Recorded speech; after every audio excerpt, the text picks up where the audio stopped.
আল্লাহ পাক বলেন, হাবিব, যখন আমি আল্লাহর পক্ষ থেকে সাহায্য এবং বিজয় আসবে, আপনি দেখবেন দলে দলে মানুষ ইসলামের মধ্যে প্রবেশ করতেছে, ইসলাম এবং মুসলমানের বিজয় হবে। সুবহানাল্লাহ বলেন। আজ সেই দিন মানুষগুলি দলে দলে রাসূলুল্লাহর অমীয় বাণী শুনে মুসলমান হচ্ছেন। আল্লাহ পাক আগেই বলেছিলেন, ফাসাব্বিহ বিহামদি রাব্বিকা ওয়াস্তাগফির, আপনি আপনার রবের গুণকীর্তন করেন, তাসবিহ পাঠ করেন, আর উম্মতের জন্য আপনি ক্ষমা প্রার্থনা করেন। ইন্নাহু কানা তাওয়াবা, নিশ্চয় আমি আল্লাহ পাক তাওবা কবুলকারী রহিম। সুবহানাল্লাহ। আল্লাহ পাক তার আরেকটি সিদ্ধান্ত কি কোমল ভাবে জানিয়েছেন। আল্লাহ পাক বলেন, বান্দার গুনাহ যত বেশি হোক, ইল্লা মান তাবা, গুনাহের পরে যারা তওবা করবে, ওয়া আমানা, ঈমান না থাকলে ঈমান আনয়ন করবে, আর ঈমান থাকলে তওবার দ্বারা ঈমানকে নবায়ন করবে, ওয়া আমিলা আমালান সলিহা, আর যারা নেক কাজ করার জন্য ওয়াদাবদ্ধ হবে আর গুনাহ করবে না, নেক কাজে নিজেকে সঙ্গবদ্ধ রাখবে, নেক কাজের সঙ্গে জড়ায় রাখবে, আল্লাহ পাক তাদের গুনাহ মাফ করবেন না। ফাউলাইকা ইউবাদদিলুল্লাহু সাইয়্যাতিহিম হাসানাত, আল্লাহ পাক তাদের গুনাহ তো মাফ করবেনই, ওই পরিমাণ নেক আমল আল্লাহ পাক বান্দার আমলনামায় দিয়ে দিবে। ওয়া কানাল্লাহু গফুরার রহিমা, আর আল্লাহ পাক অতীব মার্জনাকারী, ক্ষমাকারী। সুবহানাল্লাহ। আমি চেষ্টা করি আমি যা বলি আর না বলি পাবলিক বুঝুক, কারণ এক জায়গা থেকে টান দিলাম আর এক জায়গায় গেলাম, কিছু বুঝলেন না, ওইটার কোনো দাম নাই। ঠিক কিনা বলেন? বাপরে বাপ, কালকে আমরা এলাকার যে হুজুর আইছিলাম, উনি একটা মারাত্মক হুজুর, তাই ন যে ওয়াজ করছুন দিলটা ভরি গেছে কি। কয়, আচ্ছা মামুর বেটা হ কিতা ওয়াজ শুনছ? কয়, ইসিরে এ হইছিল তো হয় পেটের মধ্যে আয় মুখের মধ্যে দিয়া বাইরে না। তোর আজকে কইয়া যাওয়া লাগবো, তুই কিতা শুনছস? অনেকক্ষণ বাদে হয়, ভাই মাফ করি দাও, আসলে কণ্ঠটা এমন খোলা আসিল, চিল্লানটা এমন মারছে, ওই দিকে তাকাই রয়েছি, এক কান দিয়ে ঢুকছে আর এক কান দিয়া বাইরে রয়েছে, কিছু মনে নাই। তাহলে লাভ আছে?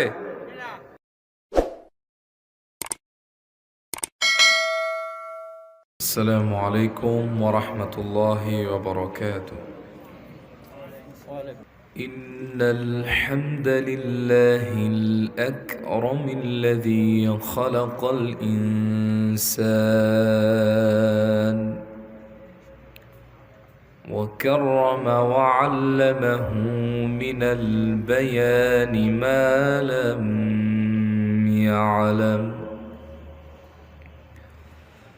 فسبحان الذي لا يحصى امتنانه باللسان ولا بالقلم. نشهد أن لا إله إلا الله وحده لا شريك له، ونشهد أن سيدنا وحبيبنا وطبيبنا ومولانا محمدا عبده ورسوله صلى الله عليه وسلم، الذي أرسله بالحق بشيرا ونذيرا وداعيا إلى الله بإذنه وسراجا منيرا. أما بعد، সকলে জবান সেরে পুরো সচিত কণ্ঠে ঈমান দীপ্ত আওয়াজে আমার সঙ্গে পড়ুন, আউযু বিল্লাহি মিনাশ শাইতানির রাজীম, বিসমিল্লাহির الرحمن الرحيم إن الله وملائكته يصلون على النبي يا أيها الذين آمنوا صلوا عليه وسلموا تسليما اللهم صل على مولانا محمد وعلى آل سيدنا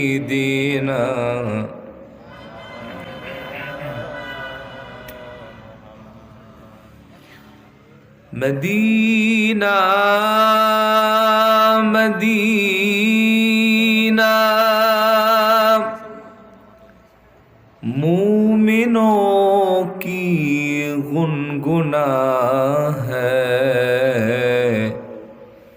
مدینہ مدینہ عاشقوں کی تمنا ہے بلغ العلا بکمالہ کشف الدجى بجمالہ حسنت جمیع خصالہ صلوا علیہ وآلہ আলহামদুলিল্লাহ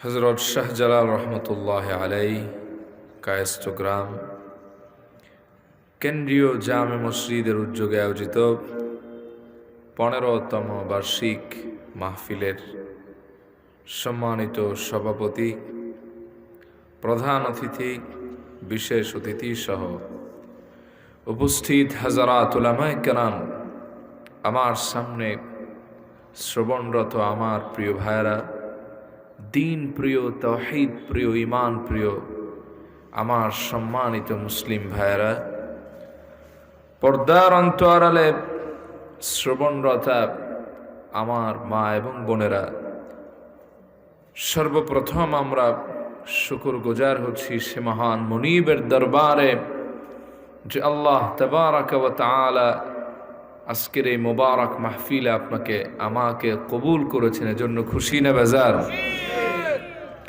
যে মহান মুনীব এই ইহসান করলেন ইরহাম করলেন তার আনলিমিটেড মার্সি দয়ার মধ্যে আপনাকে আমাকে আবদ্ধ করলেন সে মহান মুনীবের দরবারে আমরা প্রাণ খুলে কালিমাতুশ শুকুর আদায় করছি পড়ে নিচ্ছি আলহামদুলিল্লাহ পড়ুন রব্বানা লাকাল হামদ হামদান কাসীরান তাইয়িবান মুবারাকান ফীহি লক্ষ কোটি দরুদ ও সালাম নবিয়ুনা ওয়া শাফিউনা মুহাম্মদ পড়ুন সাল্লাল্লাহু আলাইহি ওয়া আলিহি ওয়াসাল্লামের প্রতি হাজিরিন এই ছিল আমার ভূমিকা চলুন আমরা মূল কথায় প্রবেশ করি আপনাদের কষ্ট হচ্ছে না তো আমার কথা বুঝতে পারতেছেন একটু টেস্ট করি তো একটা তাকবীর দেন আল্লাহু আকবার পিছনের এই বরাবর সোজাগুলা দুর্বল বাকিরা ঠিক আছে দুর্বলরা তাকবীর দেই দেখে তো আর একটা তাকবীর হবে আল্লাহু আকবার মাশাআল্লাহ প্রিয় সব আমাকে একটি বিষয় নির্ধারণ করে দেয়া হয়েছে যে আল্লাহ পাকের কুদরত ও আল্লাহ পাকের বান্দার প্রতি দয়া দুটি বিষয়ে আমি হালকা টাচ করব তবে আমি প্রথমেই আল্লাহ পাকের দয়া দিয়ে শুরু করতে চাই কি বলেন আপনারা আল্লাহ সুবহানাহু ওয়া তাআলা বান্দাকে লক্ষ্য করে বলছেন ওয়া রাহমাতি ওয়াসিআত কুল্লা শাই বান্দা আমার রহমত সকল কিছুর চাইতে প্রশস্ত। সুবহানাল্লাহ বলবেন না? আনলিমিটেড মার্সিফুল হচ্ছেন আমার আল্লাহ, যার দয়ার কোনো সীমা নাই, পরিসীমা নাই। পৃথিবীর কোনো যন্ত্র আবিষ্কার হয়নি মহান রবের বান্দার প্রতি দয়াকে আঁচ করতে পারে, ঠিক না? বান্দারে আল্লাহ পাক এত ভালোবাসেন, এজন্য আল্লাহ পাক নিজের একটা নাম লাগিয়েছেন রাহিম। কি? রাহিম। রাহিম হচ্ছেন সেই সত্তা, এমন গুণ সম্পন্ন মাবুদ, এমন গুণ সম্পন্ন ইলাহ, এমন গুণ সম্পন্ন রব। কোন ব্যক্তি যদি 1000 বছর বাঁচে, কয় হাজার বছর? এই 1000 বছরের প্রত্যেকটি মুহূর্ত, প্রত্যেকটি মিনিট, সেকেন্ড গুনায় কাটিয়ে দিয়েছে। 1000 বছর পূর্ণ যখন হবে, এমন সময় সাকরাতে মউত, মৃত্যুর যন্ত্রণা শুরু হওয়ার পূর্বে একবার যদি আল্লাহরে ডাক দিয়ে বলে, আল্লাহ আমি গুনাহগার, আপনি গফফার, যত গুনাহ করেছি আপনি ছাড়া কেউ মাফ করতে পারবে না, এই এক কথায় যিনি বান্দারে মাফ করে দেন তার নাম হলো রাহিম। চিল্লায় এখন সুবহানাল্লাহ। ইমাম ইবনু হাজার আসকালানী রাহিমাহুল্লাহ, তার একটা উদ্ধৃতি আমি পড়েছিলাম যে কোরআনে কারীমে আল্লাহ পাক বিভিন্ন জায়গায় শাস্তির কথা বলেছেন। শাস্তির কথা যা বলেছেন তার চাইতে রহমতের কথা আল্লাহ পাক অনেক গুণ বেশি বলেছেন। সুবহানাল্লাহ বলবেন না? তিনি তার একটি মত উল্লেখ করেছেন, যদি আল্লাহ পাক শাস্তির কথার পরে তার দয়ার কথা না দিতেন, এই বিশ্ব ব্রহ্মাণ্ড, গোটা সৃষ্টি জগৎ আল্লাহর দয়া থেকে নিরাশ হয়ে আল্লাহর রাগ এবং গজবের তলে পড়ে ধ্বংস হয়ে যেত। কিন্তু আল্লাহ পাক এক জায়গায় সতর্ক করেছেন, জাহান্নামের কথা উল্লেখ করছেন একবার, কিন্তু বিশ্বাসী মুমিনদেরকে আল্লাহ পাক এর চাইতে অনেকবার তার দয়ার কথা জানিয়ে দিয়েছে। সুবহানাল্লাহ পড়বেন না? চলুন আমরা একটি আয়াতকে সামনে রেখে মূল আলোচনা পেশ করি। কষ্ট হচ্ছে না তো আপনাদের? আল্লাহ পাক বান্দারে কত ভালোবাসেন, বান্দার প্রতি আল্লাহ পাকের কত দয়া, একটি আয়াতকে সামনে রেখে আমরা শুরু করি। যারা জানেন আমার সঙ্গে পড়ুন। কুল ইয়া ইবাদিয়াল্লাযীনা আসরাফু আলা আনফুসিহিম লা তাকনাতু মির রাহমাতিল্লাহ ইন্নাল্লাহা ইয়াগফিরুয-যুনুবা জামিআ ইন্নাহু হুয়াল গফুরুর রহিম। আল্লাহ পাক এই আয়াতে তার হাবিবকে লক্ষ্য করে গোটা বিশ্বের সব মানবকুলকে আল্লাহ পাক একটি আহ্বান করেছেন। আল্লাহ পাক বলেন, হাবিব আপনি আমার গোটা বান্দাদেরকে জানিয়ে দিন, আপনি বলুন, হে আমার বান্দারা, তোমরা জীবনে যত গুনাহ করেছো, গুনাহ তোমাদের যতই হোক, লা তাকনাতু মির রাহমাতিল্লাহ, তোমরা আল্লাহর রহমত থেকে নিরাশ হও না। ইন্নাল্লাহা ইয়াগফিরুয-যুনুবা জামিআ, আল্লাহ পাক তোমাদের জীবনের সব গুনাহ মাফ করে তোমাদের মাসুম বানায় দিবেন। সুবহানাল্লাহ পড়েন। ইন্নাহু হুয়াল গফুরুর রহিম, নিশ্চয় তিনি অতীব মার্জনাকারী, ক্ষমাকারী। আওয়াজ করে বলেন সুবহানাল্লাহ। এটি সূরা জুমারের 53 নং আয়াত। সহিহ আল বুখারীর মধ্যে এসেছে, এই আয়াতে কারিমাটি যেদিন নাজিল হয়েছিল, সাহাবায়ে কেরাম রিদওয়ানুল্লাহ তাআলা আলাইহিম আজমাইনদের ওই দিনের মতো গোটা জিন্দিগিতে এত খুশি দেখা যায় নাই। সুবহানাল্লাহ। কারণ এক সাহাবী আর এক সাহাবীকে জড়ায় ধরে মুসাফা করে কপালে হাতে চুমু দিয়ে বলতেছিল, ভাই আমি এতদিন আমার ওই গুনাহ নিয়ে টেনশনে ছিলাম, আমি বড় চিন্তিত ছিলাম, আল্লাহ আমার ব্যাপারে কি সিদ্ধান্ত নেয়।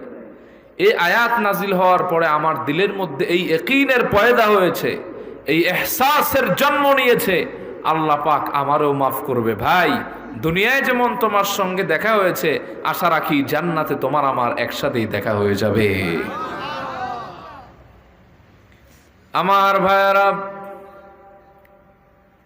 এই আয়াতটিকে বলা হয় হাজার নিরাশার মাঝে একটি আশার কথা আল্লাহ পাক বান্দাদেরকে এই আয়াতে জানিয়ে দিয়েছেন। জোরে কোন সুবহানাল্লাহ। এই আয়াতটির পরিপ্রেক্ষিতে অনেকগুলি শানে নুজুল সহি সনদে বর্ণনা হয়। এর মধ্যে একটি বর্ণনা আমি আপনাদের সামনে উল্লেখ করতে চাই। আল্লাহ পাক বান্দাকে কত ভালোবাসেন তা আপনি আমি কল্পনাও করতে পারবো না। আল্লাহর হাবিব মুহাম্মদ সাল্লাল্লাহু আলাইহি ওয়া আলিহি ওয়াসাল্লাম যখন মক্কা বিজয় করলেন, 10,000 সাহাবী নিয়ে সেদিন আল্লাহর হাবিব মক্কায় প্রবেশ করলেন। মক্কার আনাচে কানাচে খবর পৌঁছে গেল, রাসূলুল্লাহ আজ সুপারলেটিভ পাওয়ার, রাজকীয় ক্ষমতা নিয়ে মক্কায় আসতেছেন। সব মানুষগুলি ভয় পেয়ে গেল, রাসূলুল্লাহ মনে হয় আমাদের কাউকে ছাড়বে না, কড়ায় গন্ডায় হিসাব নিবে, প্রতিশোধ গ্রহণ করবে, আজ আর কারো পিঠের চামড়া সোজা থাকবে না। রাসূলুল্লাহ আজ আমাদের কড়ায় গন্ডায় প্রতিশোধ নিয়েই নিবেন। এই ভেবে মক্কার মধ্যে আতঙ্ক বিরাজ করতে লাগলো। সিরাতে ইবনে হিশামের মধ্যে ইবনে হিশাম তার উস্তাদ মুহাম্মদ ইবনে ইসহাক আত-তাবিঈর সূত্রে লেখেন, আল্লাহর হাবিব 10,000 সাহাবী নিয়ে মক্কায় প্রবেশ করলেন।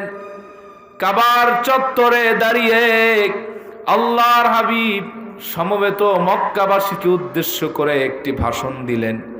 নবীজি বললেন, লা তাসরিবা আলাইকুমুল ইয়াওম, হে মক্কাবাসী, আজ কারো প্রতি আমার কোনো অভিযোগ নাই, হিংসা নাই, কোনো প্রতিশোধ নেওয়া হবে না।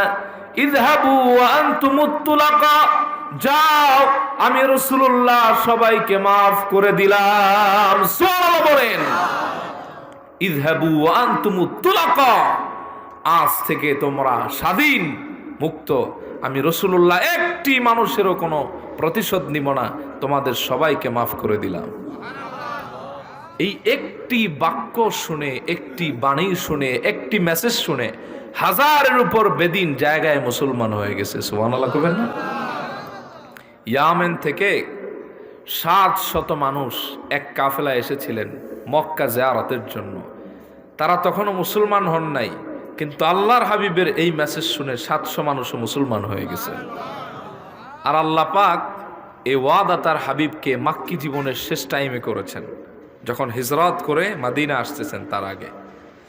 যারা জানেন আমার সঙ্গে পড়ুন, ইযা জাআ নাসরুল্লাহি ওয়াল ফাতহ ورأيت الناس يدخلون في دين الله أفواجا فسبح بحمد ربك واستغفره إنه كان توابا। আল্লাহ পাক বলেন, হাবিব, যখন আমি আল্লাহর পক্ষ থেকে সাহায্য এবং বিজয় আসবে, আপনি দেখবেন দলে দলে মানুষ ইসলামের মধ্যে প্রবেশ করতেছে, ইসলাম এবং মুসলমানের বিজয় হবে। সুবহানাল্লাহ বলেন। আজ সেই দিন মানুষগুলি দলে দলে রাসূলুল্লাহর অমীয় বাণী শুনে মুসলমান হচ্ছেন। আল্লাহ পাক আগেই বলেছিলেন, ফাসাব্বিহ বিহামদি রাব্বিকা ওয়াস্তাগফির, আপনি আপনার রবের গুণকীর্তন করেন, তাসবিহ পাঠ করেন, আর উম্মতের জন্য আপনি ক্ষমা প্রার্থনা করেন। ইন্নাহু কানা তাওয়াবা, নিশ্চয় আমি আল্লাহ পাক তাওবা কবুলকারী রাহিম। সুবহানাল্লাহ।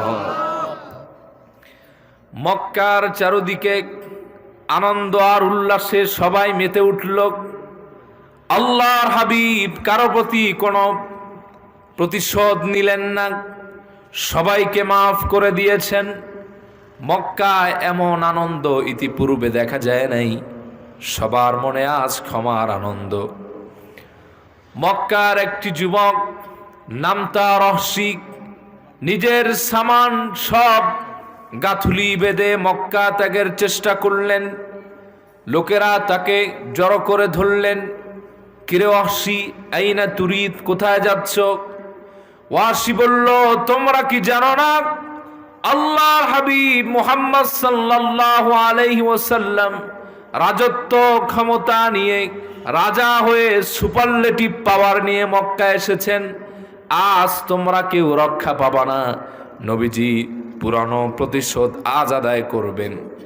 লোকেরা বলল, ওয়াহশী তুমি জানো না রাসূলুল্লাহ বিনা শর্তে সবাইকে মাফ করে দিয়েছেন, পালাবার কোনো দরকার নাই। ওয়াহশী বলল, রাসূলুল্লাহ সবাইকে মাফ করতে পারে, আমার মন বলে আমার মতো পাপিষ্ঠকে রাসূলুল্লাহ কোনোদিন মাফ করবে না। আল্লাহু আকবার বলেন। লোকেরা বলল, ওয়াহশী কি অপরাধ তোমার? কেন তোমার মনে হচ্ছে রাসূলুল্লাহ তোমাকে মাফ করবে না? বলে, উহুদ যুদ্ধে আমি রাসূলুল্লাহর আপন প্রিয় চাচা আমির হামজাকে নিজ হাতে হত্যা করেছি। বল্লম দিয়ে আমি তার বুকটা ফেরেছি, তাজা কলিজাটা বের করে এনেছি। আবু সুফিয়ানের স্ত্রী হিন্দাতা দাঁত দ্বারা চর্বণ করেছে। রাসূলুল্লাহ তার স্মৃতিপট থেকে হাজার দৃশ্য মুছে ফেলতে পারে। আমার মন বলে চাচার এমন মৃত্যুর কথা রাসূলুল্লাহ ভুলবেন না। লোকেরা বলল, ওয়াহশী তুমি জানো না, একবার আল্লাহর হাবিবের কদম মোবারকে হাজিরা দাও, তোমার মতো হাজার পাপী রাসূলুল্লাহ বিনা শর্তে মাফ করে দিতে পারে। সুবহানাল্লাহ বলেন। ওয়াহশী বলেন, আমি ভয়ে ভয়ে রাসূলুল্লাহর কাছে হাজির হলাম। এসে আল্লাহর হাবিবকে সালাম দিলাম। নবীজি বললেন, কে তুমি? আমি বললাম, আমার নাম ওয়াহশী। রাসূলুল্লাহ বললেন, কোন ওয়াহশী? আপনার চাচা আমির হামজার হত্যাকারী। ওয়াহশী বলেন, এ কথা শুনে আল্লাহর হাবিব একটু রাগান্বিত হলেন না, চেহারা মোবারক মলিন করলেন না, ভুরু মোবারক ঘোষ করলেন না, আওয়াজ করে বলেন সুবহানাল্লাহ। আপনার আমার বাপ চাচারে যদি কেউ মারতো, হত্যা না উত্তম মাধ্যম দিত, তাইলেই কি আমরা ছেড়ে দিতাম? আগে হাত পা বান্ধা পিঠা পাগলারে যায় যায় অবস্থা হইলে আইসুস কেন এখন কো, ঠিক কিনা? আর ওয়াহশী বলেন, আমি বললাম যে আপনার চাচার হত্যাকারী রাসূলুল্লাহ চেহারা মোবারক মলিন করেন নাই, ভুরু গুচান নাই, আমি রাসূলুল্লাহকে একটুকু রাগ হতে দেখি নাই। সুবহানাল্লাহ বলে। নবীজি বললেন, কেন এসেছো, কি চাও? আমি বললাম, আতাইতুকা ইয়া রাসূলুল্লাহ উরিদু আন উসলিম। হে আল্লাহর হাবিব, আমি আপনার কাছে এসেছি ক্ষমা চাইতে, আর আপনি যদি আমারে মাফ করে দেন আমি ওয়াহশী আপনার হাতে কালেমা পড়ে মুসলমান হয়ে যাব। তবে নবীরে, আমি মুসলমান হওয়ার আগে আমার একটা শর্ত আছে। লা উসলিমু হাত্তা আসমা কালাম আল্লাহ। ততক্ষণ পর্যন্ত আমি ওয়াহশী মুসলমান হব না যতক্ষণ আল্লাহ পাক ওহির ভাষায় আপনার মাধ্যমে আমাকে এই মেসেজ না দিবেন, আল্লাহ আমাকে বিনা শর্তে ক্ষমা করেছেন, এই শব্দ যতক্ষণ ওহির ভাষা আমি নিজ কানে না শুনবো, আমি ওয়াহশী মুসলমান হব না। আল্লাহু আকবার বলেন। এতদিন পরে আসছে বেড়ায় মাপ চাইতে, তাও শর্ত দিছে কি, মুসলমান হইতে পারে কিন্তু ওহির ভাষায় আমারে নিজ কানে শোনাইতে হবে যে আল্লাহ আমারে মাফ করেছেন। সুবহানাল্লাহ কইবেন না? নবীজি বললেন, তাই? বলে, হ্যাঁ। নবীজি বললেন, ওয়াহশী আল্লাহর একটি ফয়সালা আমি তোমাকে শোনাই। আল্লাহ পাক অনেক আগেই তার একটি সিদ্ধান্ত জানিয়ে দিয়েছেন। والذين لا يدعون مع الله إلها آخر ولا يقتلون النفس التي হারামাল্লাহু ইল্লা বিল হাক্কি ওয়া লা ইয়াজনুন। সুবহানাল্লাহ বলেন। ওয়া শিরক, আল্লাহ পাক বলেছেন যারা আল্লাহর সাথে কাউকে শরীক করবে না, অন্যায়ভাবে মানুষ হত্যা করবে না, আর যারা জেনা ব্যভিচার করবে না, এই তিনটি অপরাধ যদি কারো আমল নামায় পরিলক্ষিত না হয়, আল্লাহ পাক এই তিন কাজ না করলে যার ইচ্ছা তারে বিনা শর্তে মাফ করে দিবে। ওয়াসি তুমি মুসলমান হবা, মুসলমান হও। ওয়াসি বলল না না আমি মুসলমান হব না। নবীজি বললেন কারণ কি?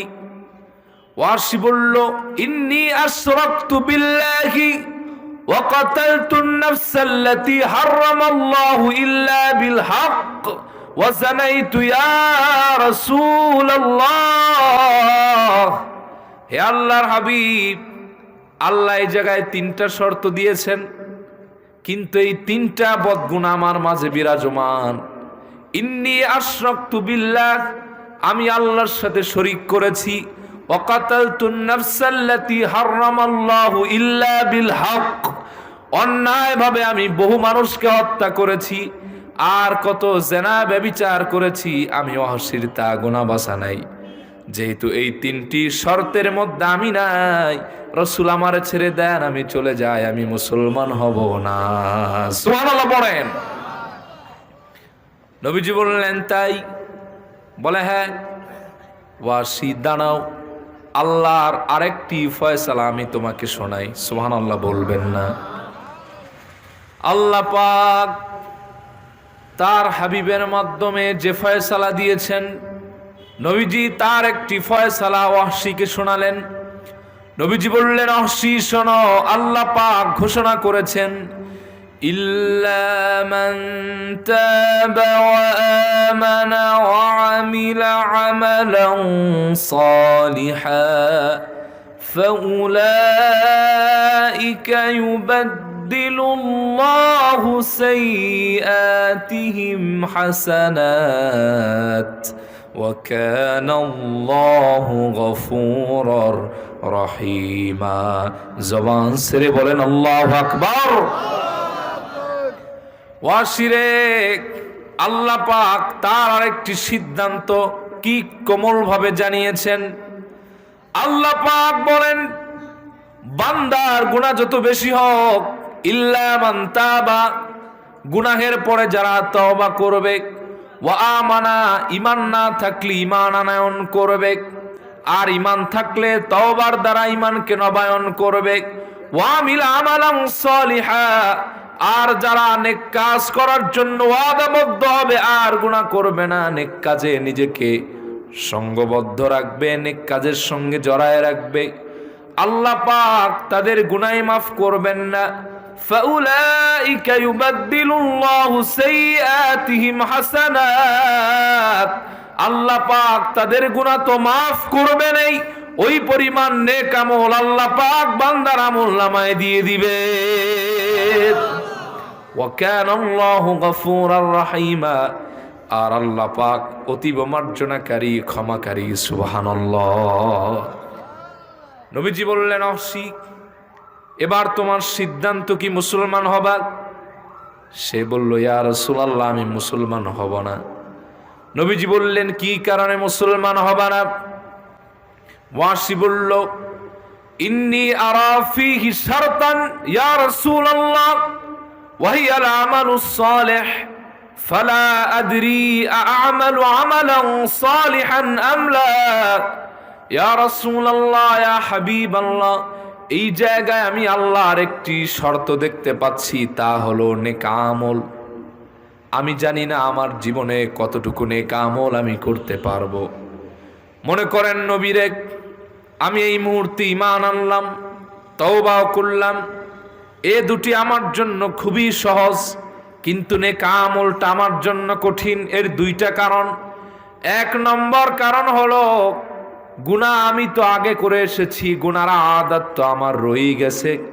শয়তানের প্ররোচনায় যদি আবার আমি গুনাহ করি, আমি তো নিজের ব্যাপারে এই গ্যারান্টি দিতে পারি না আমি গুনাহ ছাড়তে পারবো।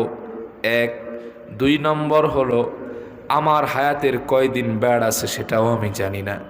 এখন আমি আসি, কালকে যে থাকবো এর কোনো গ্যারান্টি নেই। তা আমি তওবা করলাম, ঈমানও আনলাম, কিন্তু নেকামল তো আমলনামায় জমাতে পারলাম না। তাইলে এই ব্যাপারে তো আমি নিজের কনফার্ম না আমি কয়দিন বাঁচবো আর কতটুকু নেকামল করব। ইয়া রাসূলুল্লাহ, তাইলে আর আমি মুসলমান হব না, যাই, আমার মুসলমান হওয়ার দরকার নেই। সুবহানাল্লাহ কইবেন না? রাসূলুল্লাহ সহজ করে আরে বেড়া খালি পেঁচায়, ঠিক না ভাই? নবীজি বললেন এই কথা, বলে হ্যাঁ, যাও আসি, শর্ত কামায় আল্লাহর আর একটা ফয়সালা তোমার শোনাই। চিল্লা এখন সুবহানাল্লাহ। ওয়াসি, আল্লাহর আর একটি ফয়সালা আমি তোমাকে শোনাই। আল্লাহ পাক বলেছেন, ইন্নাল্লাহা লা ইয়াগফিরু আন ইউশরাকা বিহি ওয়া ইয়াগফিরু মা দুনা যালিকা লিমান ইয়াশা।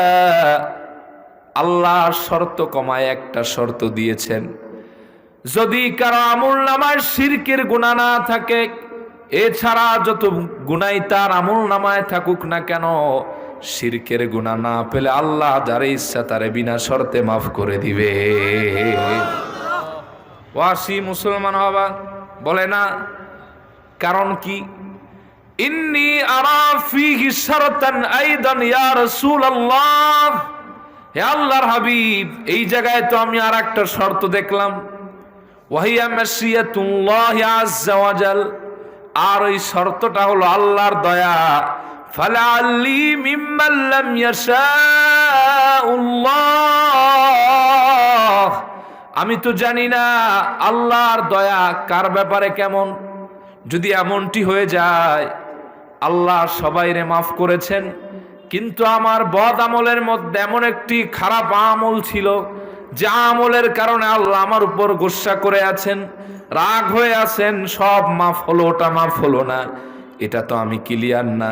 যেহেতু আমি নিজে ক্লিয়ার না, আমারে ছেড়ে দেন, আমি মুসলমান হব না। আল্লাহু আকবার বলেন।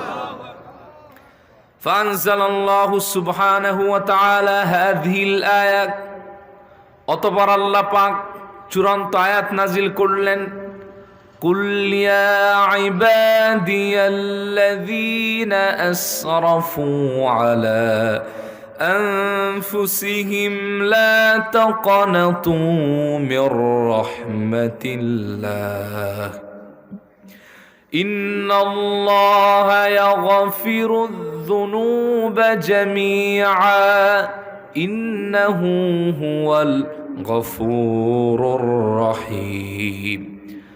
আল্লাহ পাক ডাক দিয়ে বলেন, হাবিব, আপনি ওয়াহশী সহ গোটা পৃথিবীর সব বান্দাদেরকে আমার জানায় দেন। আপনি বলেন, হে আমার বান্দারা, গুনাহ তোমার আমলনামায় যতই হোক না কেন, লা তাকনাতু মির রাহমাতিল্লাহ, আল্লাহর রহমত থেকে তোমরা নিরাশ হও না। একবার খালেস দিলে যদি তওবা করো, কোনো শর্ত নাই, কোনো শর্ত নাই, কোনো কন্ডিশন নাই, কমিটমেন্ট নাই, চুক্তি নাই। ইন্নাল্লাহা ইয়াগফিরুয-যুনুবা জামিআ, একবার খালেস দিলে তওবা করলে আল্লাহ পাক তোমাদের সব গুনাহ মাফ করে মাসুম বানায় দিবে। ইন্নাহু হুয়াল গফুরুর রহিম, নিশ্চয় তিনি অতীব মার্জনাকারী, ক্ষমাকারী। ওয়াহশী, এবার তোমার ফয়সালা বলো। ওয়াহশী বলে, ইয়া রাসূলুল্লাহ, আমি আমার ফয়সালা জানাচ্ছি, আর বলতে হবে না, আপনার হাত দেন, আপনার হাতে আমি হাত রেখে কালেমা পড়ে মুসলমান হয়ে যাব। সুবহানাল্লাহ বলেন। তাহলে আল্লাহ পাকের কাছে যদি খালেস দিলে নেক নিয়াতে তওবা করা যায়, হাজার পাপীও আল্লাহ পাক মাফ করে দিতে পারেন। সুবহানাল্লাহ বলবেন না? আমাদের অনেক ভাইরা এরা ডিপ্রেশনে ভুগেন, টেনশন করতে থাকেন যে গুনাহ মাফ হবে কি হবে না। এ ধরনের কিছু ভাইরা শয়তানের প্ররোচনায় এক সময় পড়ে যান। বান্দার আদত, নেচার, বৈশিষ্ট্য, এটা হচ্ছে গুনাহ করা। বান্দার ফিতরত, সৃষ্টিগত অ্যাট্রাকশন হচ্ছে গুনার দিকে, বান্দা গুনাহ করবে। আর আল্লাহ সুবহানাহু ওয়া তাআলার সিফাত হলো বান্দারে আল্লাহ মাফ করে দিবে। সুবহানাল্লাহ বলবেন না? অনেকে যখন জিজ্ঞেস করি, ভাই নামাজ পড়েন না কেন, বলে ভাই নামাজ পড়ে কি হবে, আমি যে গুনাহ করছি আমার নামাজ একটাও কবুল হবে না। তুমি কি আরশে আজিম সবর করে আসছো? তোমার গুনাহ কবুল হবে, মাফ হবে না, এটা তুমি জানো? আমার অনেককে দেখা যায় অনেক আবেগের ঠেলায় বলে, ভাই জিন্দেগিতে যেই গুনাহ করছি আল্লাহ মাফ করবে না, মাফ করবে না। আছে না নাই? কথা বুঝতেছেন আপনারা? আমার শারীরিক অসুবিধার কারণে একটু আস্তে আস্তে কথা বলতেছি, আপনারা বুঝতে সমস্যা নাই তো? প্রিয় ভাই, সব বলতেছিলাম এ ধরনের গুনাহ করা হলো এক ধরনের অপরাধ, কিন্তু আল্লাহর রহমত থেকে নিরাশ হওয়া হলো মারাত্মক অপরাধ, কুফরি। নাউজুবিল্লাহ বলবেন না? অনেক ভাইরাই গুনাহ নিয়ে টেনশন করতে করতে ঈমান হারা হয়। কিভাবে? যখন প্রচুর গুনাহ হয় তখন শয়তানে এটার মধ্যে খোঁচায়, ঈমান দুর্বল হয়, তখন বিভিন্ন প্রশ্ন দাঁড় করায়, আল্লাহ কি মাফ করবে কি করবে না, আল্লাহর দয়া পাবো কি পাবো না, এই করতে করতে কিনা। বুখারীর একটা হাদিস আপনাদেরকে শোনাই, কলিজা ঠান্ডা হবে, বলি ইনশাআল্লাহ। লম্বা একটা হাদিসের শেষের দিকে আল্লাহ পাক তার দয়ার কথা তার হাবিবের মাধ্যমে জানাচ্ছেন। হাবিব, আপনি জানায় দেন আমার ব্যাপারে আমার বান্দা যেই ধারণা করে তার ইন্তেকালের পরে আমাকে সেই ধারণাই পাবে। এর মানে হলো বান্দা যদি মনে করে আল্লাহ পাক তার গুনাহ মাফ করবে, তার রব রহিম, আমি আল্লাহ ওয়াদা করলাম ওর জীবনের গুনাহ আমি আল্লাহ অবশ্যই মাফ করে দিব। সুবহানাল্লাহ বলেন। আর কেউ যদি মনে করে তার জীবনের গুনাহ মাফ হবে না, তার দয়া, তার প্রতি আমার দয়া নাই, তাহলে এক পোড়া কপাল, এছাড়া আমি আল্লাহ যারা আমার প্রতি সুধারণা করে তাদের সবাইরে মাফ করে দিব। এরপরে আল্লাহ পাক বান্দার হৃদয়ের মাঝখানে শীতলতার জন্য কি চমৎকার বাণী শোনালেন। রাসূল, আপনি জানায় দেন আমার বান্দা যদি আমার দিকে এক বিঘা তাকিয়ে আসে, আমি আল্লাহ আমার সব দয়া রহমত নিয়ে তার দিকে এক হাত আগায়া যায়। বান্দা যদি আমার দিকে এক হাত আগিয়ে আসে, আমি আল্লাহ পাক বান্দার দিকে দুই হাত এগিয়ে যাই। বান্দা যদি আমার দিকে হেঁটে হেঁটে আসে, আমি আল্লাহর রহমত বান্দাকে কবুল করার জন্য দৌড়ে ছুটে চলে যায়। আমার ভাইরা, এজন্য কখনো আল্লাহর রহমত থেকে নিরাশ হওয়া যাবে না। কখনো এটা মনে করা যাবে না আল্লাহ আমাকে মাফ করবেন না, এই ধারণা করা হলো কুফরি।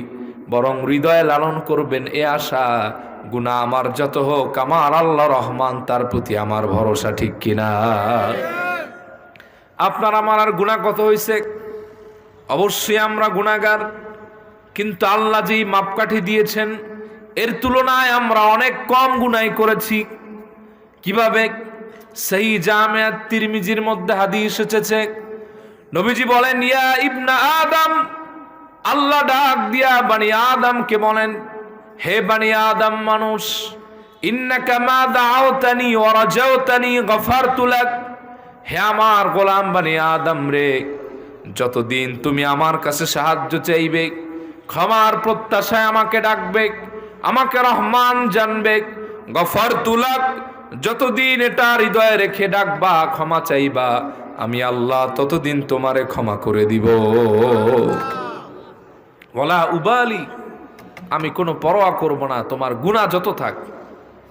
এরপর আল্লাহ পাক বলেন, ইয়া ইবনা আদম, হে বানি আদম, লাউ বালাগাত যুনুবুকা আনানাস সামা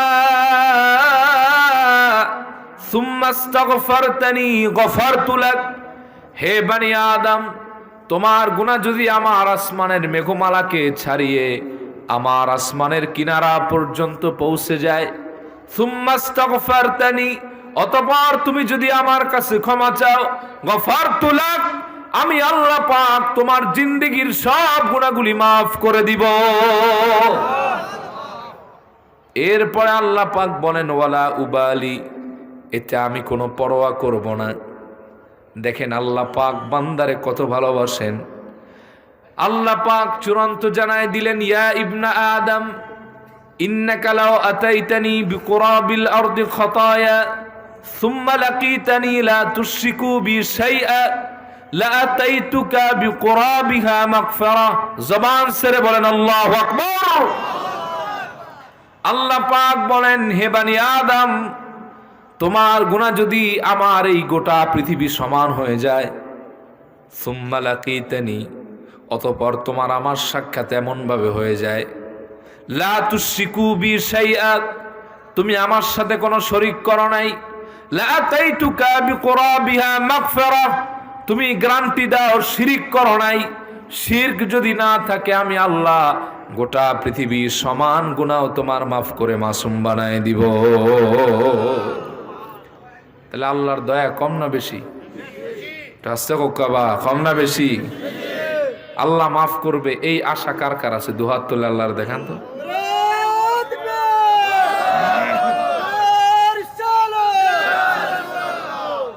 সাউন্ডটা হালকা বাড়ান। কষ্ট হচ্ছে আপনাদের ভাইয়া? বন্ধ করিলাই মুনাফিতা না চলতো, বুঝছেন না নি আপনারা? আমার মাত অর্ধেক ঢাকাইয়া অর্ধেক সিলটি। প্রিয় ভাই সব, এজন্য ধন্যবাদ, আর লাগবে না। এজন্য আপনার ধারণা রাখতে হবে যে আল্লাহ আমারে মাফ করবে, ঠিক না ভাই?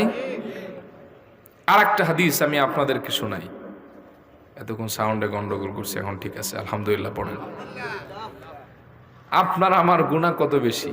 মুসনাদে বাজ্জার থেকে সেই সনদের একটা হাদিস শোনাই, যে হাদিসটি ইমাম ইবনু কাসির রাহিমাহুল্লাহ তার তাফসীরে কোরআনিল আযীমের মধ্যে এনেছেন। দুররে মানসুরের মধ্যে হাদিসটি সেই সনদে আনা হয়েছে। রাসূলুল্লাহর দরবারে একজন বৃদ্ধ আগমন করেছেন, বুড়া, মারাত্মক বুড়া, বার্ধক্যের চূড়ান্ত শেখরে সে পৌঁছে গেছে। এমন বুড়া, হাদিসের বর্ণনা এমন যে শরীরের চামড়াগুলা ঢিলা ডালা হয়ে গেছে, লুজ হয়ে গেছে। দেখবেন অনেক বুড়া হলে পরে চামড়াগুলা লুজ হয়ে যায়, ধরবেন হাত শক্ত পাবেন না, দেখবেন এক জায়গায় ধরছেন আর এক জায়গায় দৌড় দেয়, ঠিক না ভাই?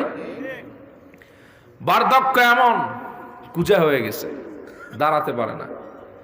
শরীরের এমন কোনো পশম নাই যেটা সাদা না হয়েছে। উনি আল্লাহর হাবিবের কাছে এসে বলছেন, ইয়া রাসূলুল্লাহ, ইয়া হাবিবাল্লাহ, আমি শুনেছি আপনার দরবারে ক্ষমার প্রত্যাশা নিয়ে যদি কেউ আসে, আল্লাহ নাকি তারে মাফ করে দেয়। সুবহানাল্লাহ কবেন না? কারণ আল্লাহ পাক বলেন, ওয়ালাউ আন্নাহুম ইয যালামু আনফুসাহুম জাউকা ফাস্তাগফিরুল্লাহ واستغفر لهم الرسول لوجدوا الله توابا رحيما। জবান ছেড়ে বলেন আল্লাহু আকবার। কারণ আল্লাহ পাক বলেন, হাবিবের আমার গোলামেরা আজীবন গুনাহ করে তাদের আত্মাগুলো বিনষ্ট করে, যদি আপনার দরবারে আমি আল্লাহর কাছ থেকে ক্ষমার প্রত্যাশায় আসে, ফাস্তাগফিরুল্লাহ, যদি আমি আল্লাহর কাছে তওবা করে, ওয়াস্তাগফার লাহুমুর রাসূল, আপনি রাসূল যদি তাদের জন্য একটু শাফাআত করেন, লাওয়াজাদুল্লাহ তাওয়াবার রহিমা, আমি আল্লাহ ওয়াদা করলাম আমাকে তওবা কবুলকারী রহিম হিসাবে পাবে। আমি আল্লাহ পাক বান্দার জীবনের সব গুনাহ মাফ করে দিব। ওই বৃদ্ধ এসে বললেন, ইয়া রাসূলুল্লাহ, আমার গুনাহ কি মাফ হবে নাকি? নবীজি বললেন, তোমার গুনাহ সব মাফ হবে। লোকটি বলল, ইয়া রাসূলুল্লাহ, ইয়া হাবিবাল্লাহ, আগে আমার গুনাহের বর্ণনা আপনি শুনেন, এরপরে আমার ব্যাপারে আপনি সিদ্ধান্ত দেন। নবীজি বললেন, তোমার গুনাহের বর্ণনা বলো। সে বলল, আমি এমন কোনো গুনাহ নাই জানা করেছি, আত্মীয়তার সম্পর্ক ছিন্ন করেছি, চুরি করেছি, অন্যের হক নষ্ট করেছি, জেনা করেছি, বিশ্বাসঘাতকতা করেছি। এত গুনাহ কি আল্লাহ আমার মাফ করতে পারে? রাসূলুল্লাহ বললেন, এত গুনার চাইতে বেশি গুনাহ হলো আল্লাহ পাক তোমারে মাফ করে দিবে। কারণ আল্লাহ পাক বলেন, ওয়াহুয়াল্লাযী ইয়াকবালু التوبة عن عباده ويعفو عن السيئات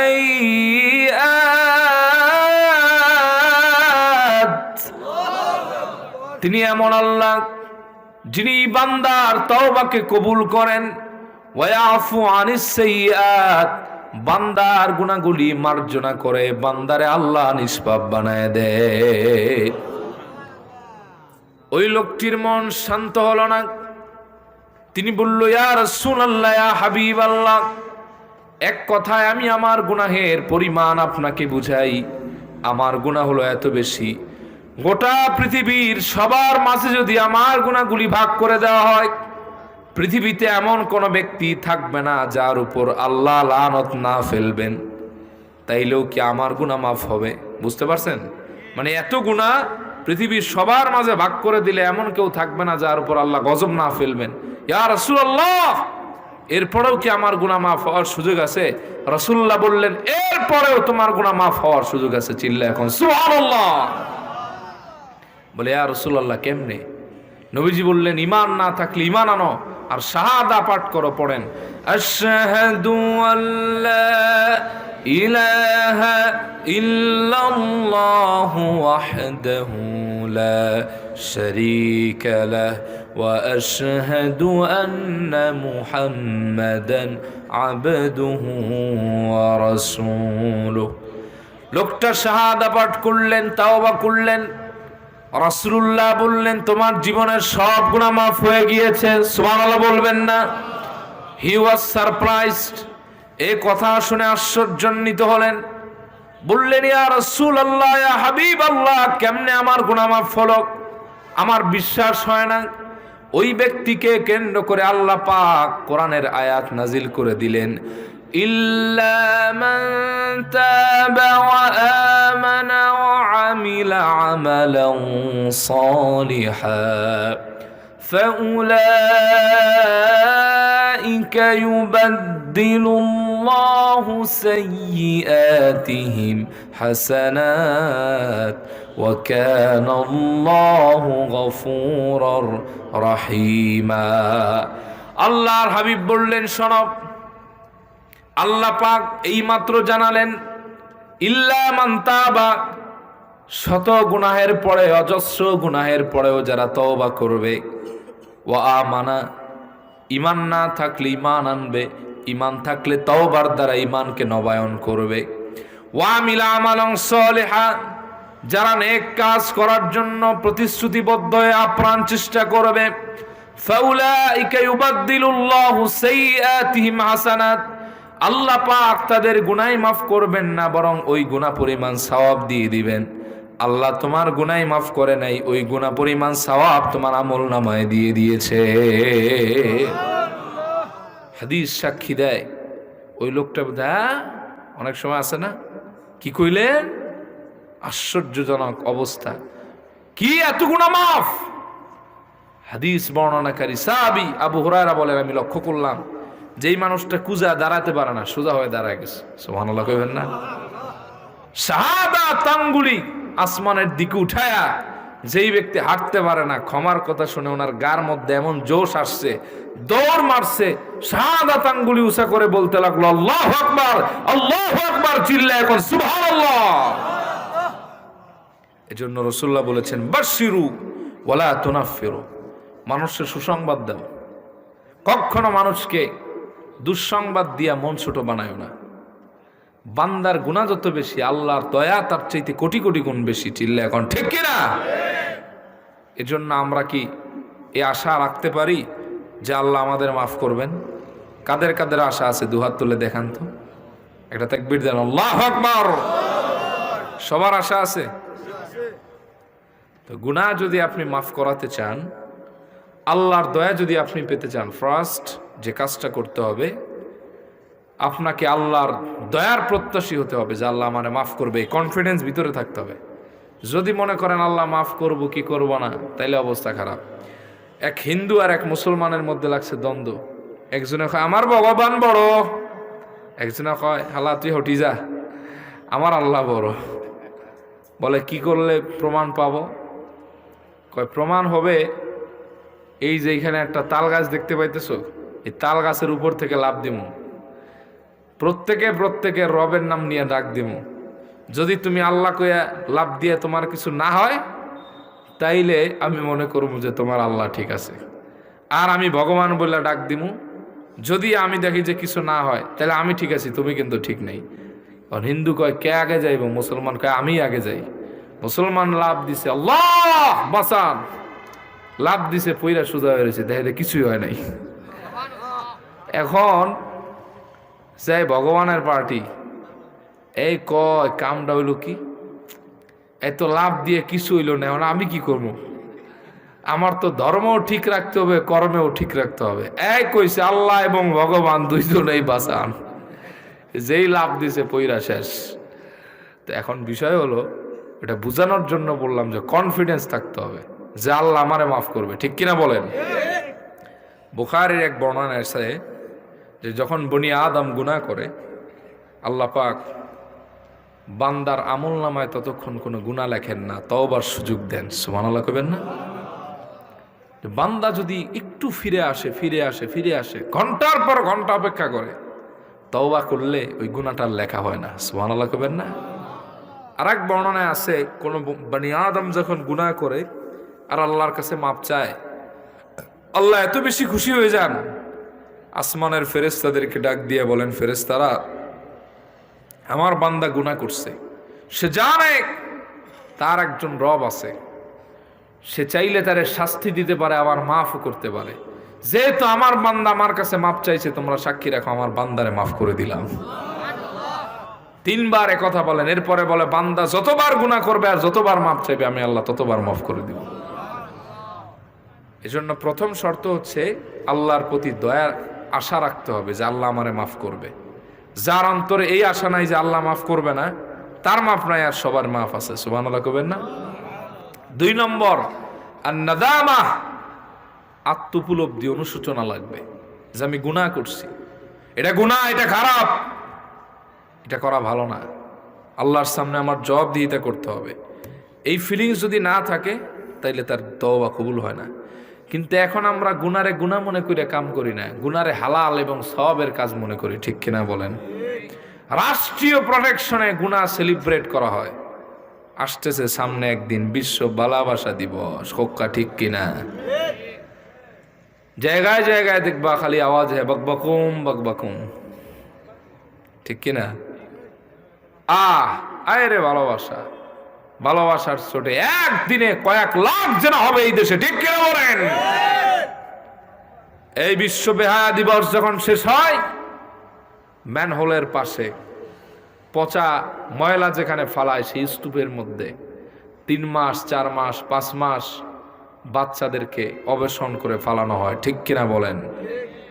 এ দেশ থেকে যদি এই ধরনের অপসংস্কৃতি বন্ধ না করা হয়, অদূর ভবিষ্যতে এ দেশে যার সন্তানের সংখ্যা বেড়ে যাবে, ঠিক কিনা বলেন? প্রিয় ভাই, সব মুসলমানের এই ধরনের ভালোবাসার দরকার নেই। মুসলমানের জিন্দিগি সব জায়গায় ভালোবাসা, ঠিক কিনা বলেন? মুসলমান সালাম দেয়, এখানে দোয়া, নামাজ পড়ে সেখানে দোয়া, মুসাফা করে দোয়া, হাসি দেয় দোয়া। কোন জায়গায় আছে যে মুসলমানের দোয়া আর ভালোবাসা ছাড়া? সুবহানাল্লাহ বলবেন না? এখন ক্লোজ-আপে দেখবেন অ্যাড দেয়, ভালোবাসার গল্প, কাছে আসার গল্প। এর আগে একবার বলছে যে এটা ঘোষণা করে দিছিল, ঢাকার মধ্যে এক ধরনের ভ্যান, হলুদ হলুদ কালার, কমলা কালার, রিক্সা সুন্দর করে একবারে বোরখার মতো চারিদিক দিয়ে ঢাকা আছে, যে এইগুলা দিয়ে আপনারা পুরা ঢাকা ঘুরিলাই বা ফ্রি, কোনো পয়সা লাগতো না, তোর বাপের টাকা নি, ফ্রি দেশ, কথা কন না? তার মানে এদের একটা কঠিন ষড়যন্ত্র আছে যে মুসলিম দেশগুলোতে অবাধ বিচরণ, মেলামেশা সৃষ্টি করি, আর এই দেশটাকে ইসলাম শূন্য, ইমান হারা বানায়, ঠিক কিনা বলেন? এখন আবার একটা অ্যাড দেয় এরা, দেখবেন ইউটিউবে ঢুকলেই খালি অ্যাড মারে, বয়স কোনো ব্যাপার নয়। বুঝছেন নি কিতা কইছি ভাই? এইজ ইজ নট ম্যাটার, বয়স কোনো বিষয় নয়। এরা বুঝাতে চায়, আমি দুঃখিত, এ ভাষা ছাড়া অন্য ভাষা আমার মাথায় আসতেছে না। এরা বুঝাতে চায় তুমি টেনে পড়ো, এটা কোনো ফ্যাক্ট না, তুমি চাইলে তোমার চাচির সাথে রিলেশন করতে পারো। আর আসতে হোক করে বা চিনিয়ে খাওয়াইলেও তারা রে। এরা বুঝাতে চায় তুমি দেওর, তাতে কি, ভাইয়ের বউয়ের সঙ্গে তুমি একটা একটা কি বলে অবৈধ রিলেশন রাখো। এরা বুঝাতে চায় যে তুমি স্টুডেন্ট, এটা কোনো সমস্যা নাই, তোমার ম্যাডামের সাথে তুমি চাইলে রিলেশন রাখতে পারো। নাউজুবিল্লাহ বলবেন না? এ দেশের অষ্টম শ্রেণীর বইয়ের মধ্যে একবার আসছিল যে জেনা বা ব্যভিচার, এটারে তারা আধুনিকভাবে নাম দিছেন। ওই নাম নাই নিলাম, যে এটা কোনো বয়সের ব্যাপার নয়, মনের ব্যাপার। নাউজুবিল্লাহ কইবেন না? এ দেশে যে কখন গজব পড়বে মিয়া টেরো পাইতেন না। গজবের ঠাড়ার তলা আমরাও পড়তে পারেন, আমিও পড়তে পারি, ঠিক কিনা বলেন? তো বুঝাতে চেয়েছি যে গুনারে আমরা গুনাহ মনে করি না, এই জন্য সমস্যা। একজন মানুষ হত্যা করে আসছে, মনেই মনে কোনো ভয় নাই যে আমি একটা গুনাহ করছি, জেনা করছি, এটারে ফুর্তি মনে করে। আর একজন আর ঘুষ খেয়ে চাকরি দিয়ে দিছে একজন আর তার একজনারে, হ্যাঁ পাগলায় মনে করে এটা কোনো মামুলি বিষয়, কোনো বিষয়ই না, ঠিক কিনা? একজন আর গাছের জিনিস চুরি করে এটা তো আমগো পাড়ার লোকেরই সমস্যা, কি যা আছে খাই, এও খাইবে অর্ধেক, আমরাও খাবো অর্ধেক। না, যতক্ষণ পর্যন্ত আপনার ভিতরে ফিলিংস না আসবে যেটা গুনাহ, এটা অপরাধ, ততক্ষণ পর্যন্ত আপনার গুনাহ মাফ হবে না। এই জন্য আল্লাহর দয়া পেতে হলে দ্বিতীয় যে শর্ত, সেটা হলো আন-নাদামা, আত্ম অনুশোচনা। সাহাবায়ে কেরাম কত ভয় পাইতেন গুনারে, একটা হাদিস আপনাদেরকে শোনাতে চাই, কষ্ট হবে না তো ভাই? وعن علي رضي الله عنه قال لما آخى النبي صلى الله عليه وآله وسلم آخى بين الأنصار والمهاجرين في المدينة। হযরত আলী রাদিয়াল্লাহু তাআলা আনহু থেকে বর্ণিত, তিনি বলেন, আল্লাহর হাবিব যখন মদিনায় আগমন করলেন, মক্কা থেকে আগত মুহাজির সাহাবীদের সঙ্গে মদিনার আনসারী সাহাবীদের ভ্রাতৃত্ব বন্ধন করে দিয়েছেন। সুবহানাল্লাহ বলেন। রাসূলুল্লাহ বলছেন, আজ থেকে তোমরা ভাই, এই তোমার ভাই, এ তোমার ভাই, খবরদার দ্বন্দ্ব করবা না, কলহ করবা না, সংঘাত করবা না, ঈমানি বন্ধনে তোমাদের আবদ্ধ করে দিলাম। চিল্লায় এখন সুবহানাল্লাহ। খাসান আখা বাইনা সাঈদ ইবনে আব্দুর রহমান ওয়া সালাবাত আল আনসারী রাদিয়াল্লাহু আনহুমা, বিশেষ করে দুইজন সাহাবীদের মধ্যে রাসূলুল্লাহ ভ্রাতৃত্ব বন্ধন করায় দিয়েছেন। একজনের নাম সাঈদ ইবনে আব্দুর রহমান, আর একজনের নাম সালাবা আনসারী। রাসূলুল্লাহ বললেন, আজ থেকে তোমরা ঈমানি ভাই। সাঈদ ইবনে আব্দুর রহমান চলনে বলনে অর্থের দিক থেকে সবল ছিল, কিন্তু সালাবা আনসারী গরিব মানুষ ছিলেন। বাড়িতে তার স্ত্রী ছিল না, ছোট্ট একটি মেয়ে তার বাড়িতে থাকত। সালাবা আনসারীর এই দুর্দিন দেখে রাসূলুল্লাহ বললেন সাঈদ ইবনে আব্দুর রহমানকে ডেকে, যাও আমার সালাবাকে তোমার বাড়িতে নিয়ে যাও, তোমার উপকারে আসবে। একাকী স্ত্রীহীনতার যে বাজে প্রভাব, সেটা তোমার কাছে থাকলে আর পড়বে না। সালাবা আনসারী চলে গেলেন সাঈদ ইবনে আব্দুর রহমানের সঙ্গে তার বাড়িতে। জঙ্গল থেকে কাঠ কেটে এনে দেন, কুয়া থেকে পানি উত্তোলন করে দেন, বাজার থেকে বাজার এনে দেন। এভাবে দিন গত হতে লাগলো। হঠাৎ রাসূলুল্লাহকে আল্লাহ পাক অর্ডার করেছেন, হাবিব তাবুক যুদ্ধে যান। রাসূলুল্লাহ 30,000 সাহাবীদেরকে নিলেন, সাঈদ ইবনে আব্দুর রহমানকেও রাসূলুল্লাহর সঙ্গে নিলেন। সাঈদ ইবনে আব্দুর রহমান রাসূলুল্লাহর সঙ্গে মদিনা থেকে 700 মাইল দূরে তাবুকে গেলেন। মুসলমানের সংখ্যা 30,000, আর কাফের রোম সৈন্য হলো 3 লাখ। 30,000-এর ঈমানি তর্জন গর্জন আর বীরের ভেষ দেখে 3 লাখ যুদ্ধ ছাড়াই পলায়ন করেছে। মুসলমানদেরকে আল্লাহ যুদ্ধ ছাড়াই চূড়ান্ত বিজয় দিয়ে দিয়েছে। সাঈদ ইবনে আব্দুর রহমান চলে গেলেন যুদ্ধে, বাড়িতে রেখে গেলেন তার দ্বীনি ভাই, ঈমানি ভাই সালাবা আনসারীকে। সালাবা আনসারী জঙ্গল থেকে কাঠ কেটে এনে দেয়, কুয়া থেকে পানি এনে দেয়, পারিবারিক কাজে সাহায্য করে। একদিন 2 দিন এভাবে দিন গত হতে লাগলো। একদিন নির্জন জায়গায় বাড়ি, একাকী ঘর। সাঈদ ইবনে আব্দুর রহমান তো যুদ্ধে, সালাবা আনসারী বাড়ির বাইরে বসে বসে উঠানে বসে কাজ করতেছেন। ঘরের ভিতরে হযরতে সাঈদ ইবনে আব্দুর রহমানের স্ত্রী সালাবাকে একাকী পেয়ে শয়তান প্ররোচনায় ফেলল। শয়তান দাগা দিতে আরম্ভ করল। সালাবারে একবার উঠে ঘরের পর্দাটা সরায় দেখো তো ঘরের মধ্যে কে আছে, এতটুকুন করো, আর কিছুর দরকার নেই। বারবার শয়তানের প্ররোচনার কারণে হযরতে সালাবা আস্তে করে ঘরের পর্দাটা সরালেন, দরজাটা খুললেন, দেখলেন সাইদ ইবনে আব্দুর রহমানের স্ত্রী ওয়াকানাত ইমরাতান জামিলা, তিনি ছিল প্রচন্ড সুন্দরী মহিলা। হযরতে সালাবা শয়তানের প্ররোচনায় আর সাইদ ইবনে আব্দুর রহমানের স্ত্রীর রূপের আকর্ষণে মুগ্ধ হয়ে শুধুমাত্র গিয়া সাইদ ইবনে আব্দুর রহমানের স্ত্রীর হাত ধরেছেন, এর চাইতে সীমাতিক্রম করেন নাই। সাইদ ইবনে আব্দুর রহমানের স্ত্রী বলল, সালাবা ইত্তাকিল্লাহ, সালাবা তুমি আল্লাহকে ভয় করো, কেউ যদিও না দেখে আল্লাহ পাক দেখছেন। ওয়ামা হাফিজতা হুরমাতা আখিকাল গাযী ফি সাবিলিল্লাহ, সালাবারে আমাদের চরিত্র, সৌন্দর্য, ঘর বাড়ি, সম্পদ তোমার কাছে সব আমানত। তোমার ভাই সাইদ ইবনে আব্দুর রহমান তোমার কাছে আমানত রেখে যুদ্ধে গিয়েছেন, তুমি তো তোমার ভাইয়ের আমানত রক্ষা করতে পারছো না, সালাবারে আল্লাহরে ভয় করো। শুধুমাত্র এতটুকুন কথা হযরতে সালাবার অন্তরে আল্লাহ ভীতির এমন ঢেউ পয়দা করে দিলেন, মস্তক অবনত করে ঘর থেকে বের হয়ে গেলেন, চূড়ান্ত অনুতপ্ত হলেন। আসমানের দিকে তাকায়া আল্লাহর একটা ডাক দিলেন, ইলাহি আনতা আনতা ওয়া আনা আনা, হে আমার মালিক তুমি তো তুমি আর আমি তো আমি, তুমি আমার মহান রব, আমি তোমার অদম গোলাম। আনতাল আওয়াদু বিল মাগফিরা ওয়া আনাল আওয়াদু বিযুনুব, আল্লাহ তুমি আমার এমন মালিক যে কিনা বান্দারে বারবার ক্ষমা করে দাও, আর আমি তোমার এমন গোলাম যে কিনা বারবার গুনাহ করি। আল্লাহু আকবার বলেন। কাম করছে কি, খালি আর একজনের স্ত্রীর হাত ধরছেন, দেখেন কি অবস্থা হয়।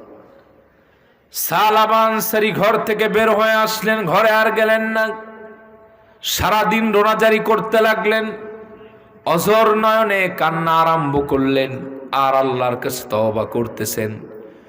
ওই দিক থেকে রাসূলুল্লাহ মহান বিজয় নিয়ে মদিনা মুনাওয়ারায় ফিরলেন, সাহাবায়ে কেরাম সঙ্গে এসেছেন, সাইদ ইবনে আব্দুর রহমানও চলে এসেছেন।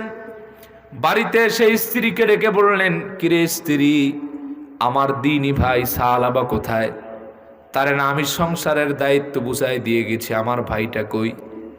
তোমরা কি আমার ভাইয়ের সঙ্গে কোনো অসৌজন্য আচরণ করেছ, দুর্ব্যবহার করেছ, খারাপ আচরণ করেছ জন্য চলে গিয়েছে নাকি?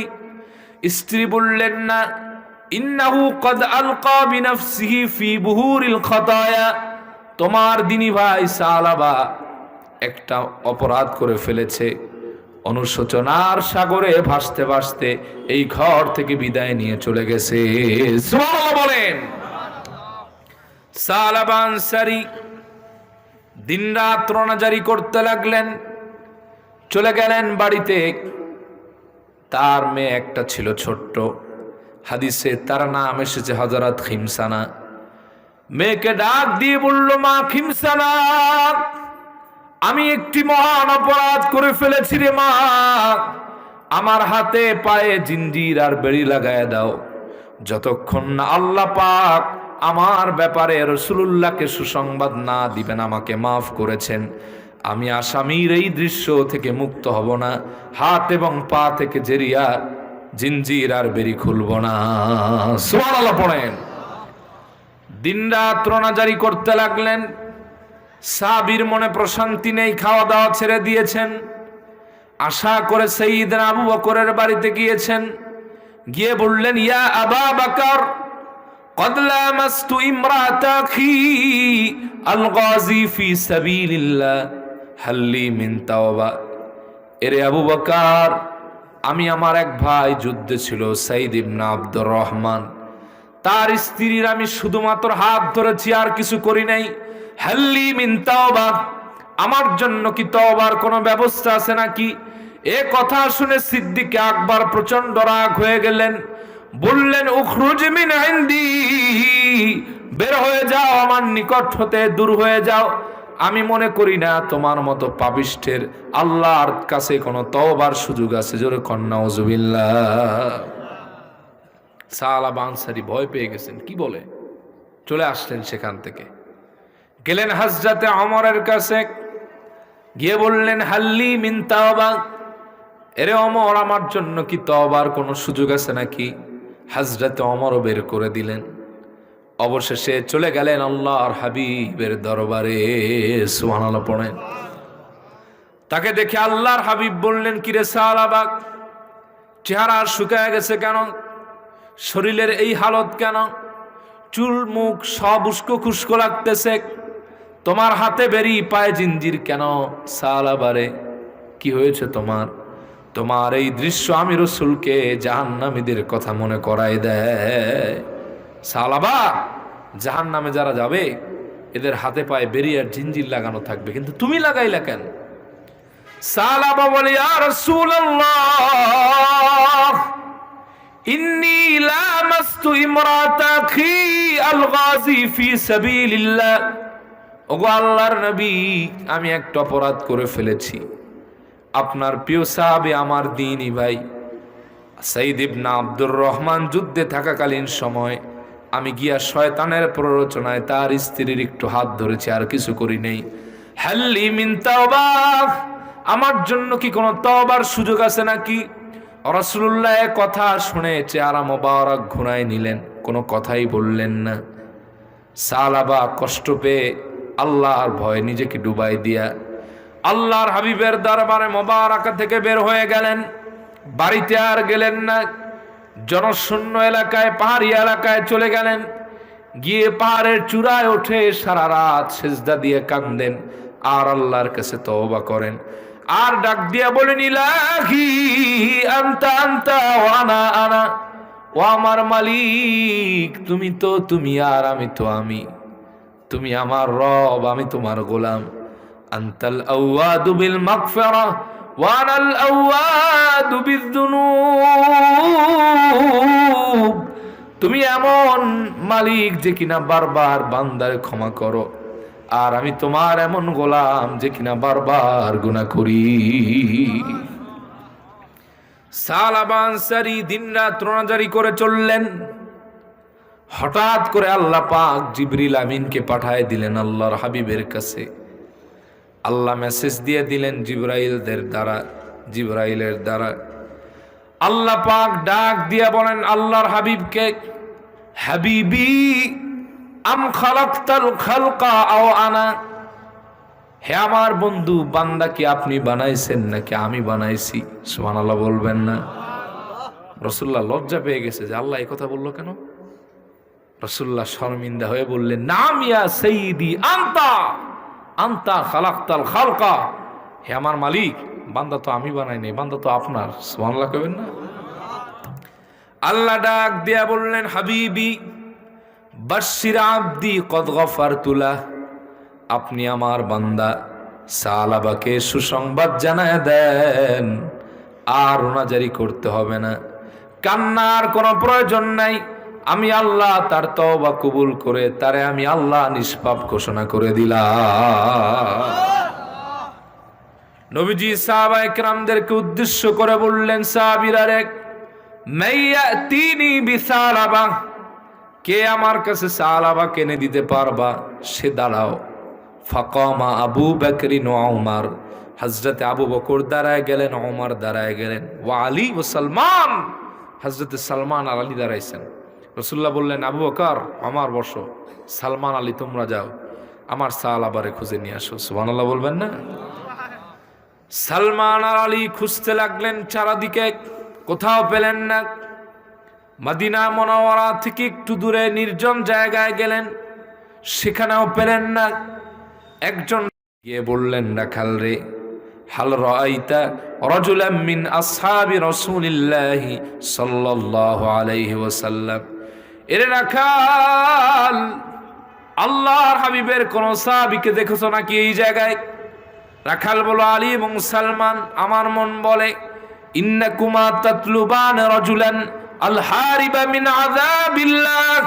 আমার মন বলে আলী সালমান, তোমরা এমন একজনকে খুঁজতেছো, এমন আল্লাহর গোলামরে তালাশ করতেছো যে কিনা আল্লাহর আযাবের ভয়ে দৌড়ে দৌড়ে আযাব থেকে পালায় আল্লাহর জান্নাতের দিকে দৌড়াচ্ছে। বলে হ্যাঁ, এর নাম ওই সালাবা। বলে পামু কেমনি এটা কও? দিনে পাবা না, সূর্য যখন পশ্চিম আকাশে ঢলে পড়বে সালাবা আসবে। ওই গাছ দেখতেছো, ওই পাহাড়ের উপরের গাছে সারা রাত ওই গাছের তলায় আসে, তওবা করে, ইবাদত বন্দি করে, কান্না করে, রোনাজারি করে, চিল্লা এখন সুবহানাল্লাহ। আমার ভাইরা, সন্ধ্যা হয়ে গেল, পশ্চিম আকাশে সূর্য গড়ায় পড়ল। সালাবা এসেছেন। হযরতে সালমান আলী দেখতে পেলেন বুভুক্ষ সাহাবী ক্ষুধার্ত, দাঁড়াতে পারেন না, কান্নারত অবস্থায় আছেন, আর একই কথা বলে চললেন। হযরতে আলী সালমান গিয়ে বললেন কুমিয়া সালাবা, সালাবা তুমি দাঁড়িয়ে যাও, আর কান্নার কোনো কারণ নাই। রাসূলুল্লাহ জানিয়েছেন আল্লাহ পাক তোমার জীবনের সব গুনাহ মাফ করে দিয়েছে। বুভুক্ষ ক্ষুধার্ত সাহাবী দাঁড়াতে পারেন না। হযরত আলী ধরলেন ডান হাত, সালমান ধরলেন বাম হাত, দুইজনে দুই হাত ধরেছেন। এবার সাহাবী দুইজনের উপর ভর করে মদিনার দিকে চললেন। হযরত আলী বললেন চলো চলো, নবীজি তোমার অপেক্ষায় আছেন। মসজিদে নববিয়ার শরীফের মধ্যে আসলেন। মসজিদে নববীতে তখন মাগরিবের আজান হয়ে গিয়েছিল। হযরতে বেলাল ইকামত দিলেন, রাসূলুল্লাহ ইমামতির দায়িত্বে দাঁড়ায় গেলেন। হযরতে সালমান আলী আর সালাবা পেছনের কাতারে এসে দাঁড়িয়েছেন। ওই দিন আল্লাহর হাবিব মাগরিবের সালাতে প্রথম রাকাতে পড়লেন সূরা তাকাসুর, আল্লাহকুমুত তাকাসুর। এই আয়াত শুনে সাহাবী চিৎকার দিলেন একটি।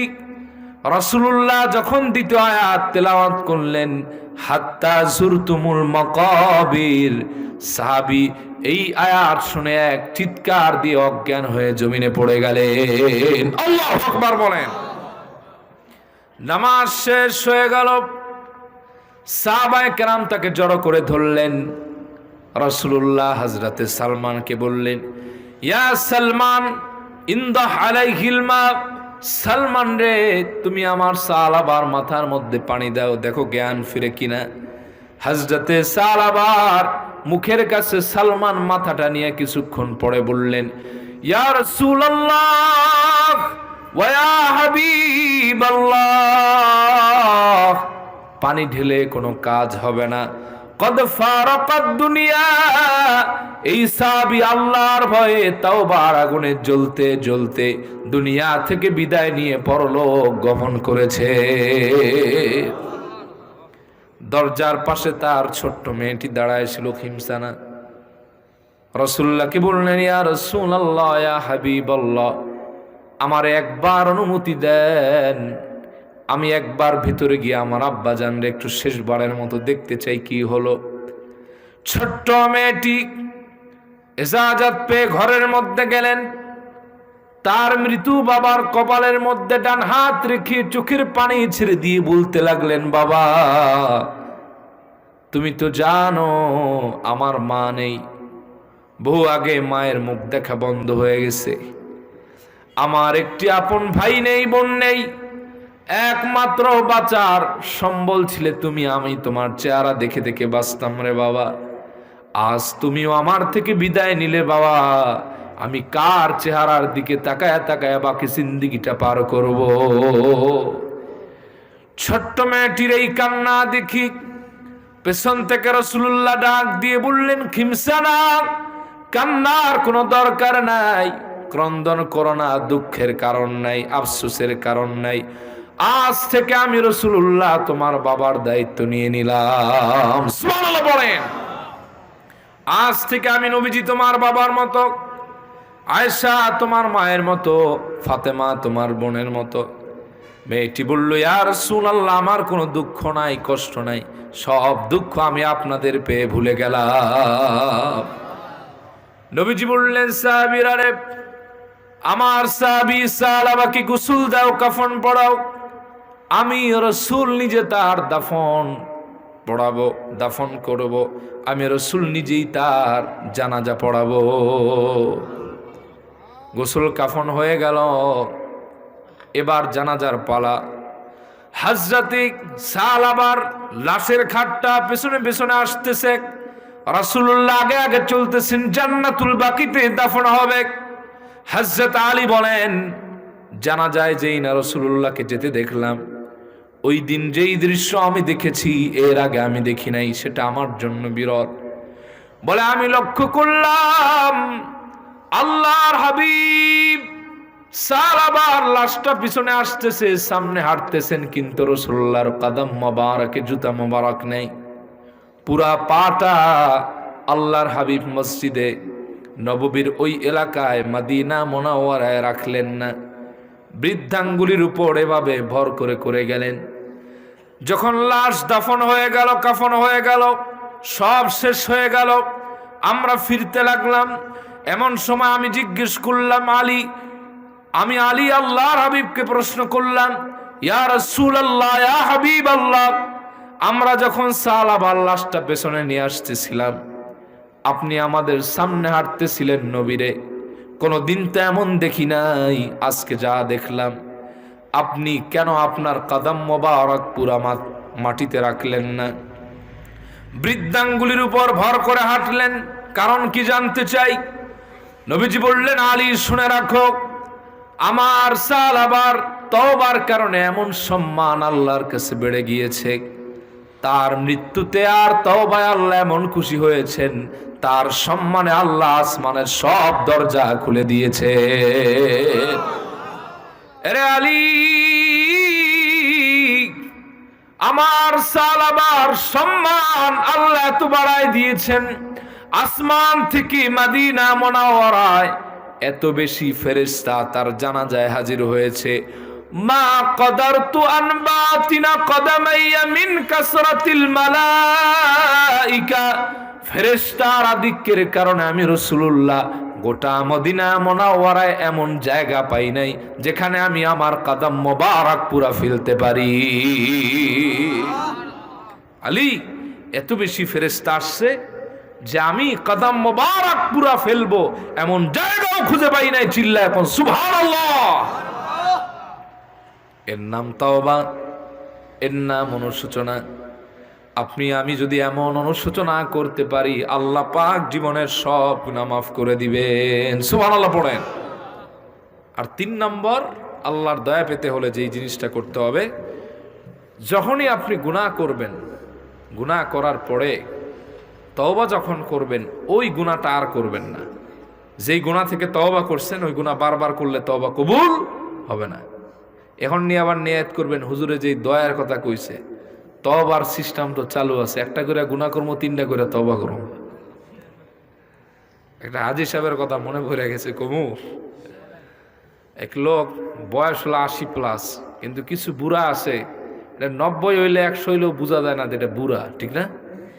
কথাবার্তায়ও বোঝা যায় না, চাল চলনেও বোঝা যায় না, চ্যাংরামিও কয় না, আপনাকে দেশে কি কয় এটা রে, ফতরামি না খিতা হয়, ফতরামিনি, ওই ফতরামি করিয়া করিয়া জিন্দগিটা কাটায়।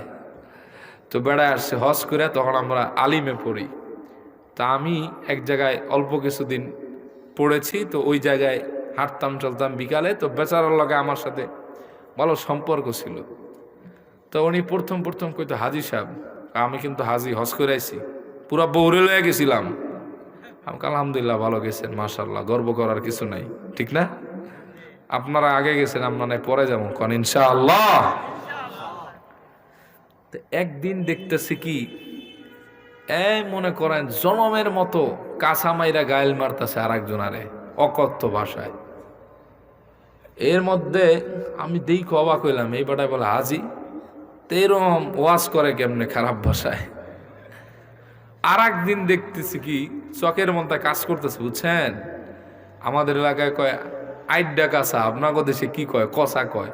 এইরকম লুঙ্গি ডিনি গিট দিয়া পিছনের ডিবাই কইরা পরে মাঝখানে গিট মারে, আছে না নাই? পুরা ফরজ তরক হয়ে যায়, দুই দিকে দুই উঁচা পাহাড়, মাঝখানে ঘাল, এমন অবস্থা। এইরকম কাঁচা মাইরা দেখতেছি কাম করতেছে, আমার ভাল লাগলো না বিষয়টা। আর একদিন দেখা হয়েছিল লাগে, দেখি আর একজনের থাপড়াইতে যাইতেছে অকথ্য ভাষায়। তা আমি একবার জিজ্ঞেস করলাম, চাচা আপনার একটা কথা কই, শুনবেন নি? ক কি কবা, তোমারা তো আমি ভালো জানি। মনে মনে কই এই কথা কইলে আর আমার আর ভালো জানতেন না। আমি কি আচ্ছা চাচা আপনি বলে হস করে আইছেন চাচির লইয়া? হ এইবার গেলাম, ভালো টেয়া খরচ হয়েছে, কিন্তু টেয়াটা কিন্তু আমার জমি বেচা। আমি কি আপনারা সেদিন দেখলাম ওইখানে গায়েলি মারতেছেন, আবার দেখতেছি পিছনের সব উদলা করে কাম করতেছেন, আবার দেখলাম আর একজনের মারতেছেন। হাজি সাহেবের কি এই কাম করা উচিত? কয় হাও বাজান তোমার আমি একটা কথা কই, কথাটা কেমনে নিবা আমি নিজেই জানি, আমার হজ কবুল হয় নাই। কয় আমি জানি, আমি যে গুনার কাম করছি ওই জায়গায় বইয়াও আমার হজ কবুল হয় নাই। এর লেগে চিন্তা করছি গুনা যা করছি হজে যদি কাটা যায় আর একবার নাই হজ কইরা জান্নাত লই এলুম।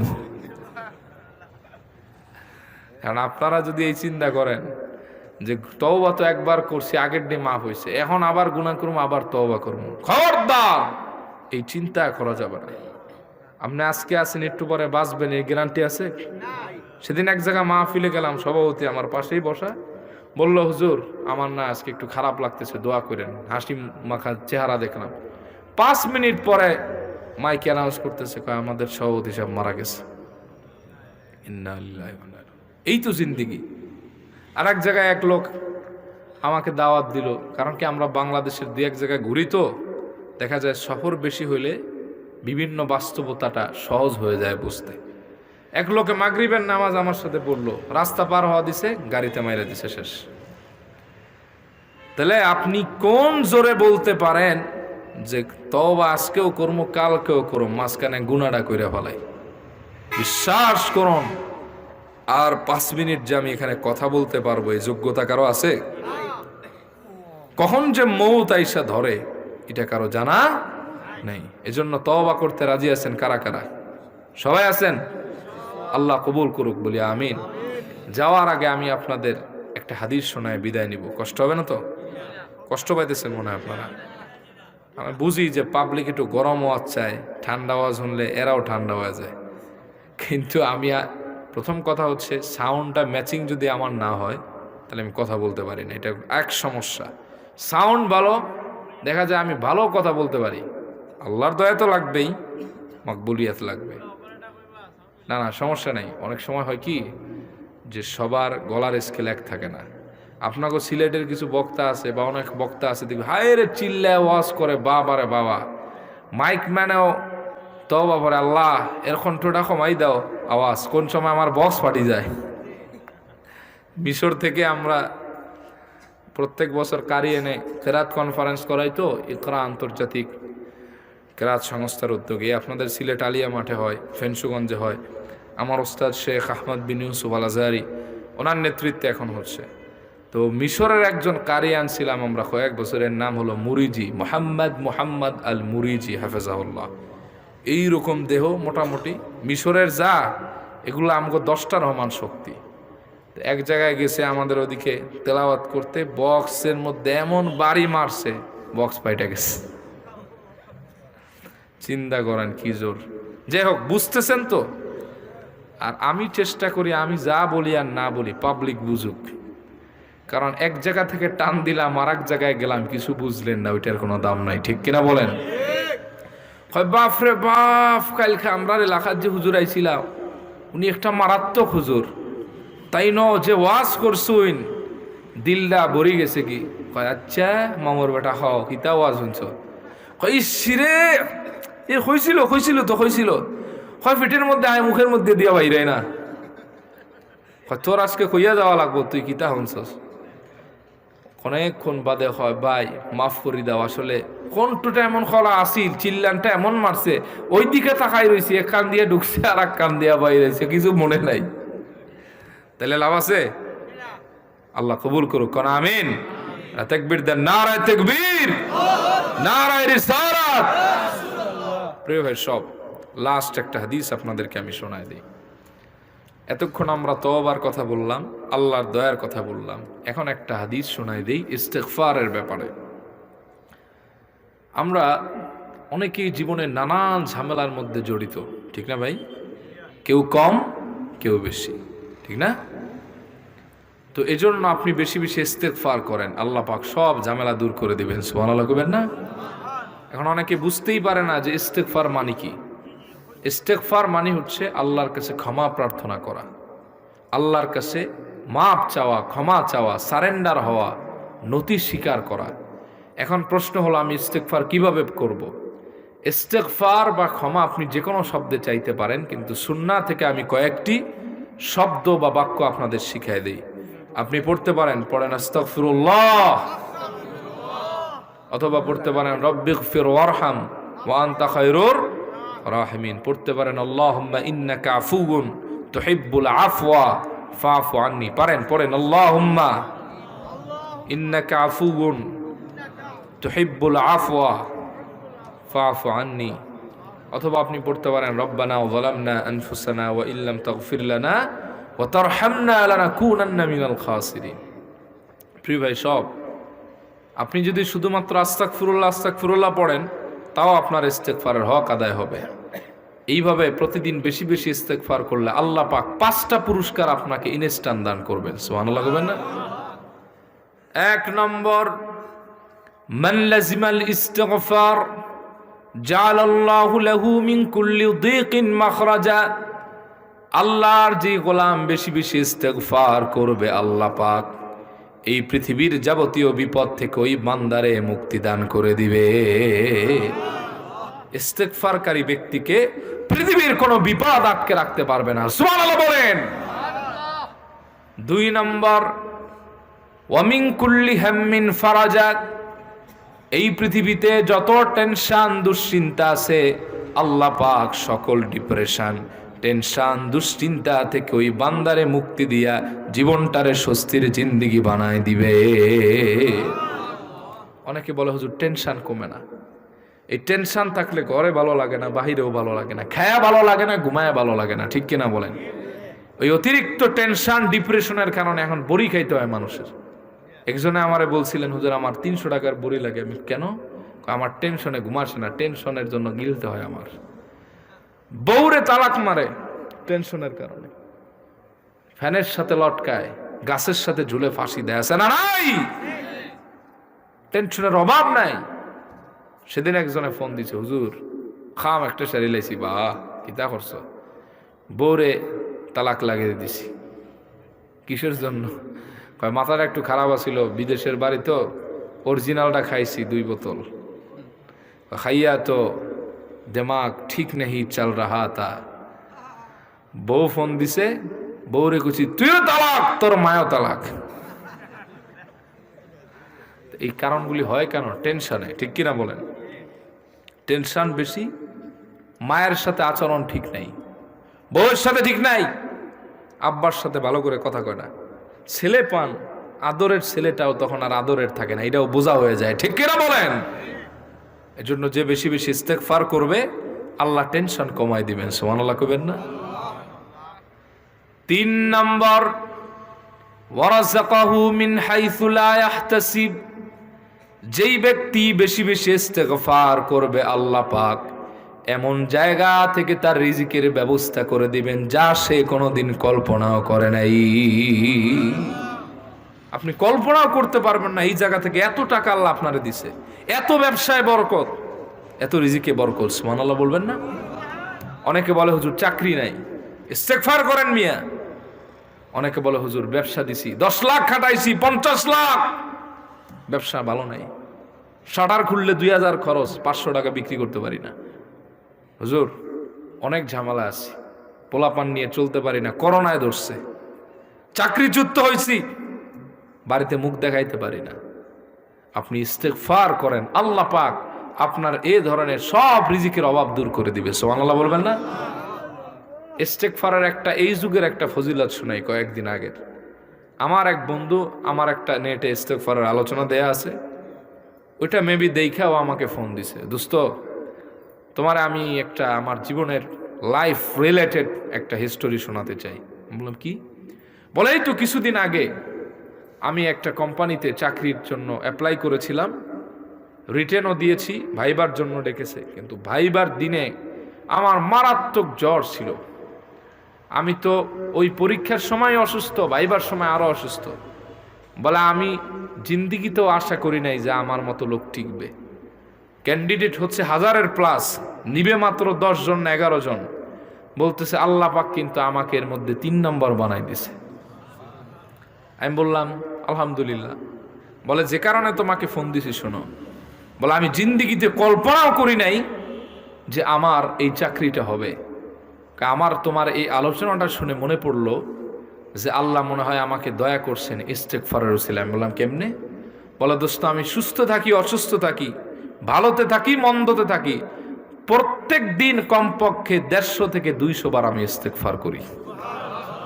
আমার মন বলে যে এই ইস্তেগফারের উসিলায় বরকতে আল্লাহ পাক এতগুলি মানুষের মধ্যে আমাকে 3 নম্বর চাকরিটা দিছে। আমি জিন্দেগিতে আশাও করি না এই চাকরি আমার হবে। সুবহানাল্লাহ কইবেন না?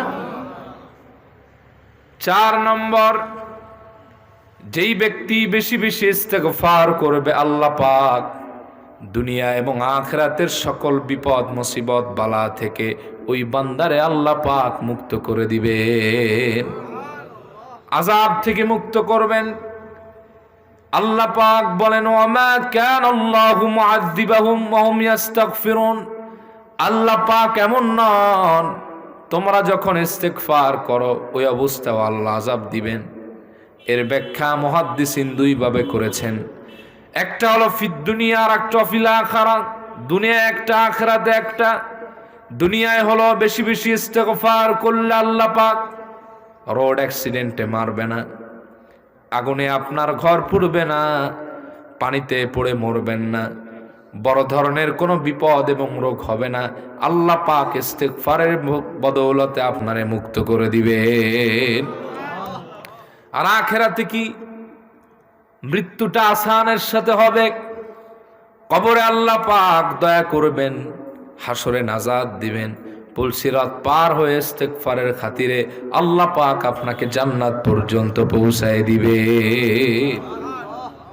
5 নম্বর, যেই গোলাম বেশি বেশি ইস্তেগফার করবে আল্লাহ পাক তাকে মুস্তাজাবুদ দাওয়া বানায় দিবেন। অর্থাৎ ওই ব্যক্তির দোয়া করতে দেরি হবে কিন্তু কবুল হতে মুহূর্তের মধ্যে কবুল হয়ে যাবে, বিন্দু মাত্র দেরি হবে না। চিল্লা এখন সুবহানাল্লাহ।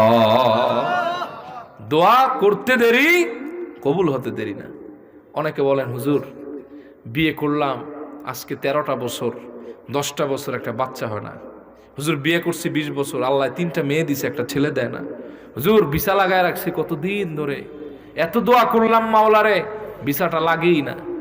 15 লাখ খরচ করছি, লন্ডনে যাবো পাই না, ওই জায়গায় এই মায়ের খাইছি, দোয়া কবুল হইতেছে না। হুজুর আপনি ইস্তেগফার করেন ভাই, আল্লাহ আপনার সব দোয়া কবুল করবে। সুবহানাল্লাহ কবেন না? বিশ্বাস হয় আপনাদের যে ইস্তেগফার করলে আল্লাহ দোয়া কবুল করবেন?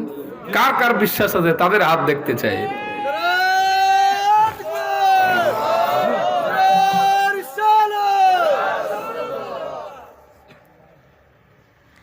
একটা জীবন্ত কাহিনী আপনাদেরকে শোনাতে চাই। ইমাম আহমদ ইবনে হাম্বলের নাম শুনছেন? 4টি প্রসিদ্ধ মাযহাবের একটি মাযহাবের প্রবর্তক, বিশিষ্ট ফকিহুল মিল্লাত ছিলেন, মুহাদ্দিস ছিলেন। 10 লক্ষ মতান্তরে 12 লক্ষ হাদিস তার সিনায় মুখস্থ ছিল। সুবহানাল্লাহ বলেন। ওনার জীবনের এন্ডিং টাইম অফ লাইফ, জীবনের শেষ সময়, মৃত্যুর কিছু পূর্বে, জীবনের বার্ধক্যের যখন চূড়ান্ত সীমায় পৌঁছেছেন, তো উনি উইন্টার সিজনে, ঠান্ডার এই শীতের দিনে হাদিস সংরক্ষণ এবং সংগ্রহের জন্য, কালেকশনের জন্য উনি একটা আননোন এলাকায় চলে গেছেন।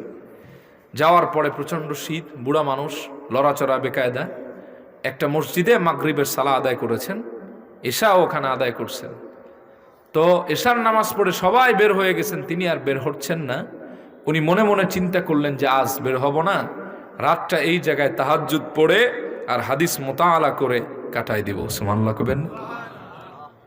নামাজ শেষ, সবাই চলে গেছে, তিনি যান না।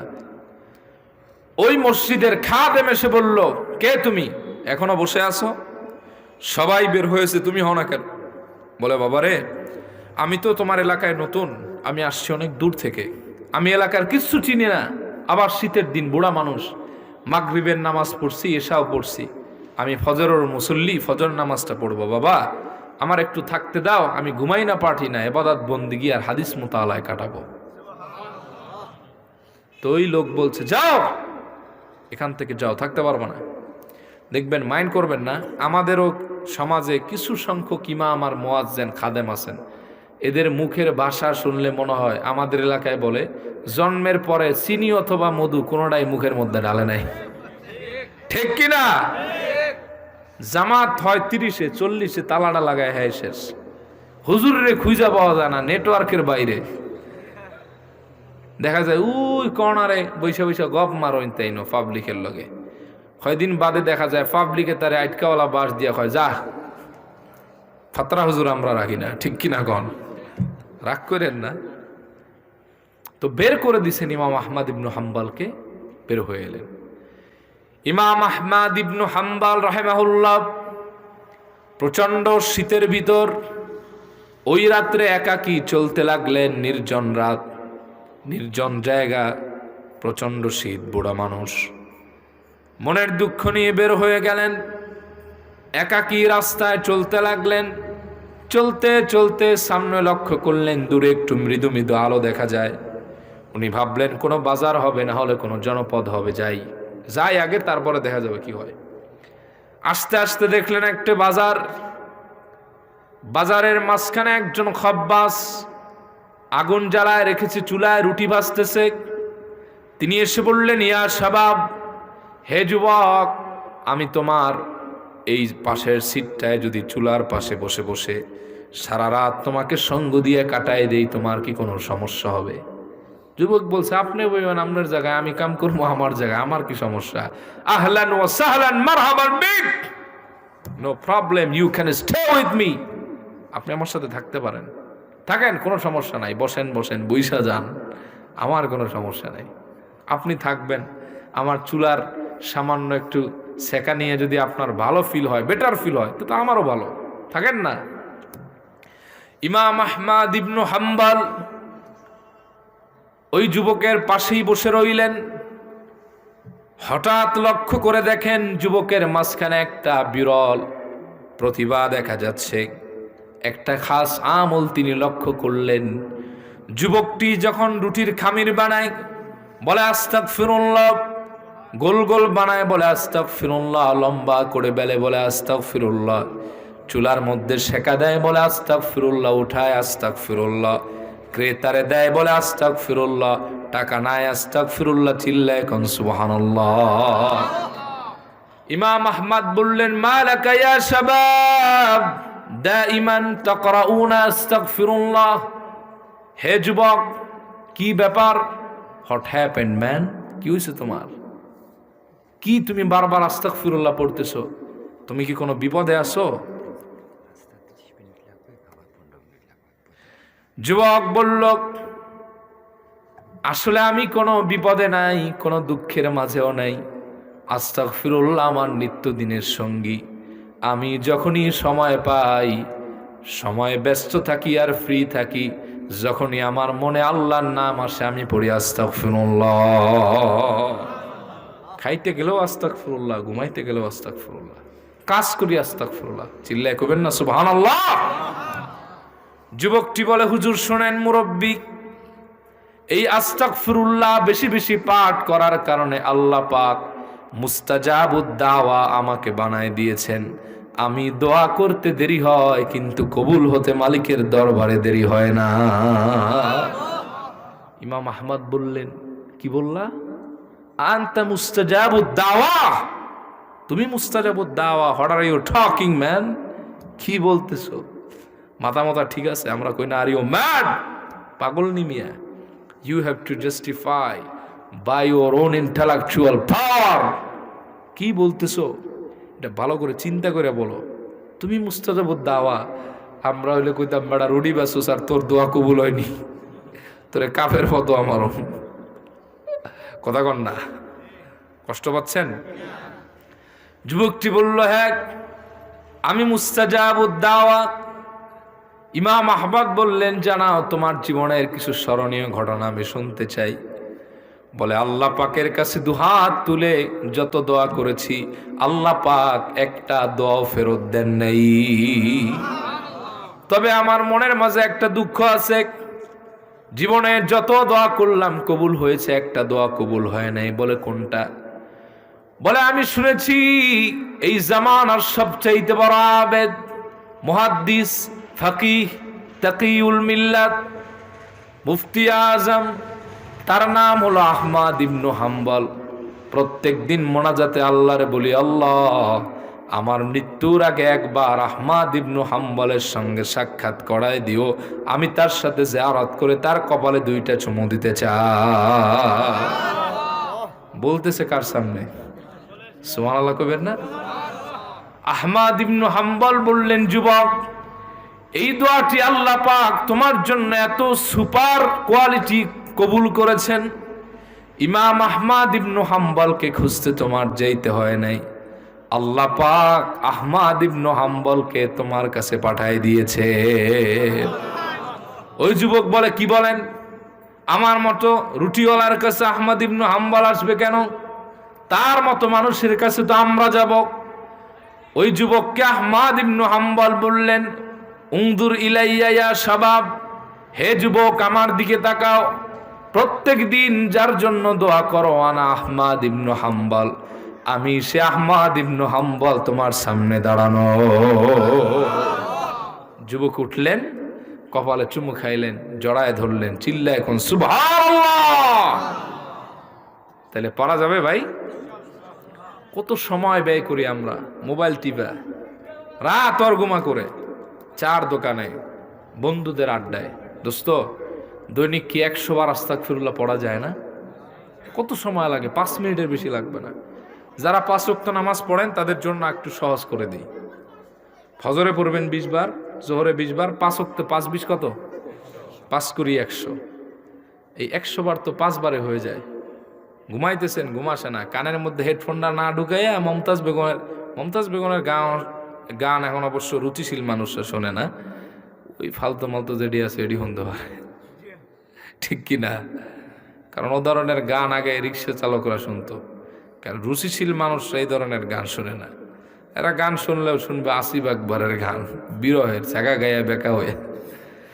যাই হোক প্রিয় ভাই, সব হাসানো উদ্দেশ্য না। আপনি কানের মধ্যে এই একটা হেডফোন, এখন তো আবার হেডফোন ব্লুটুথ বের হয়েছে, তার সারা কানেকশন, চিৎকার মারি মারা হওয়া, একটা লাগাইয়া গান শুনে ব্যথা দূর করার জন্য। আরে বলদ, ওইটি শুনলে আরো তোমার অন্তরের পাওয়ার নষ্ট হবে, ঠিক কিনা?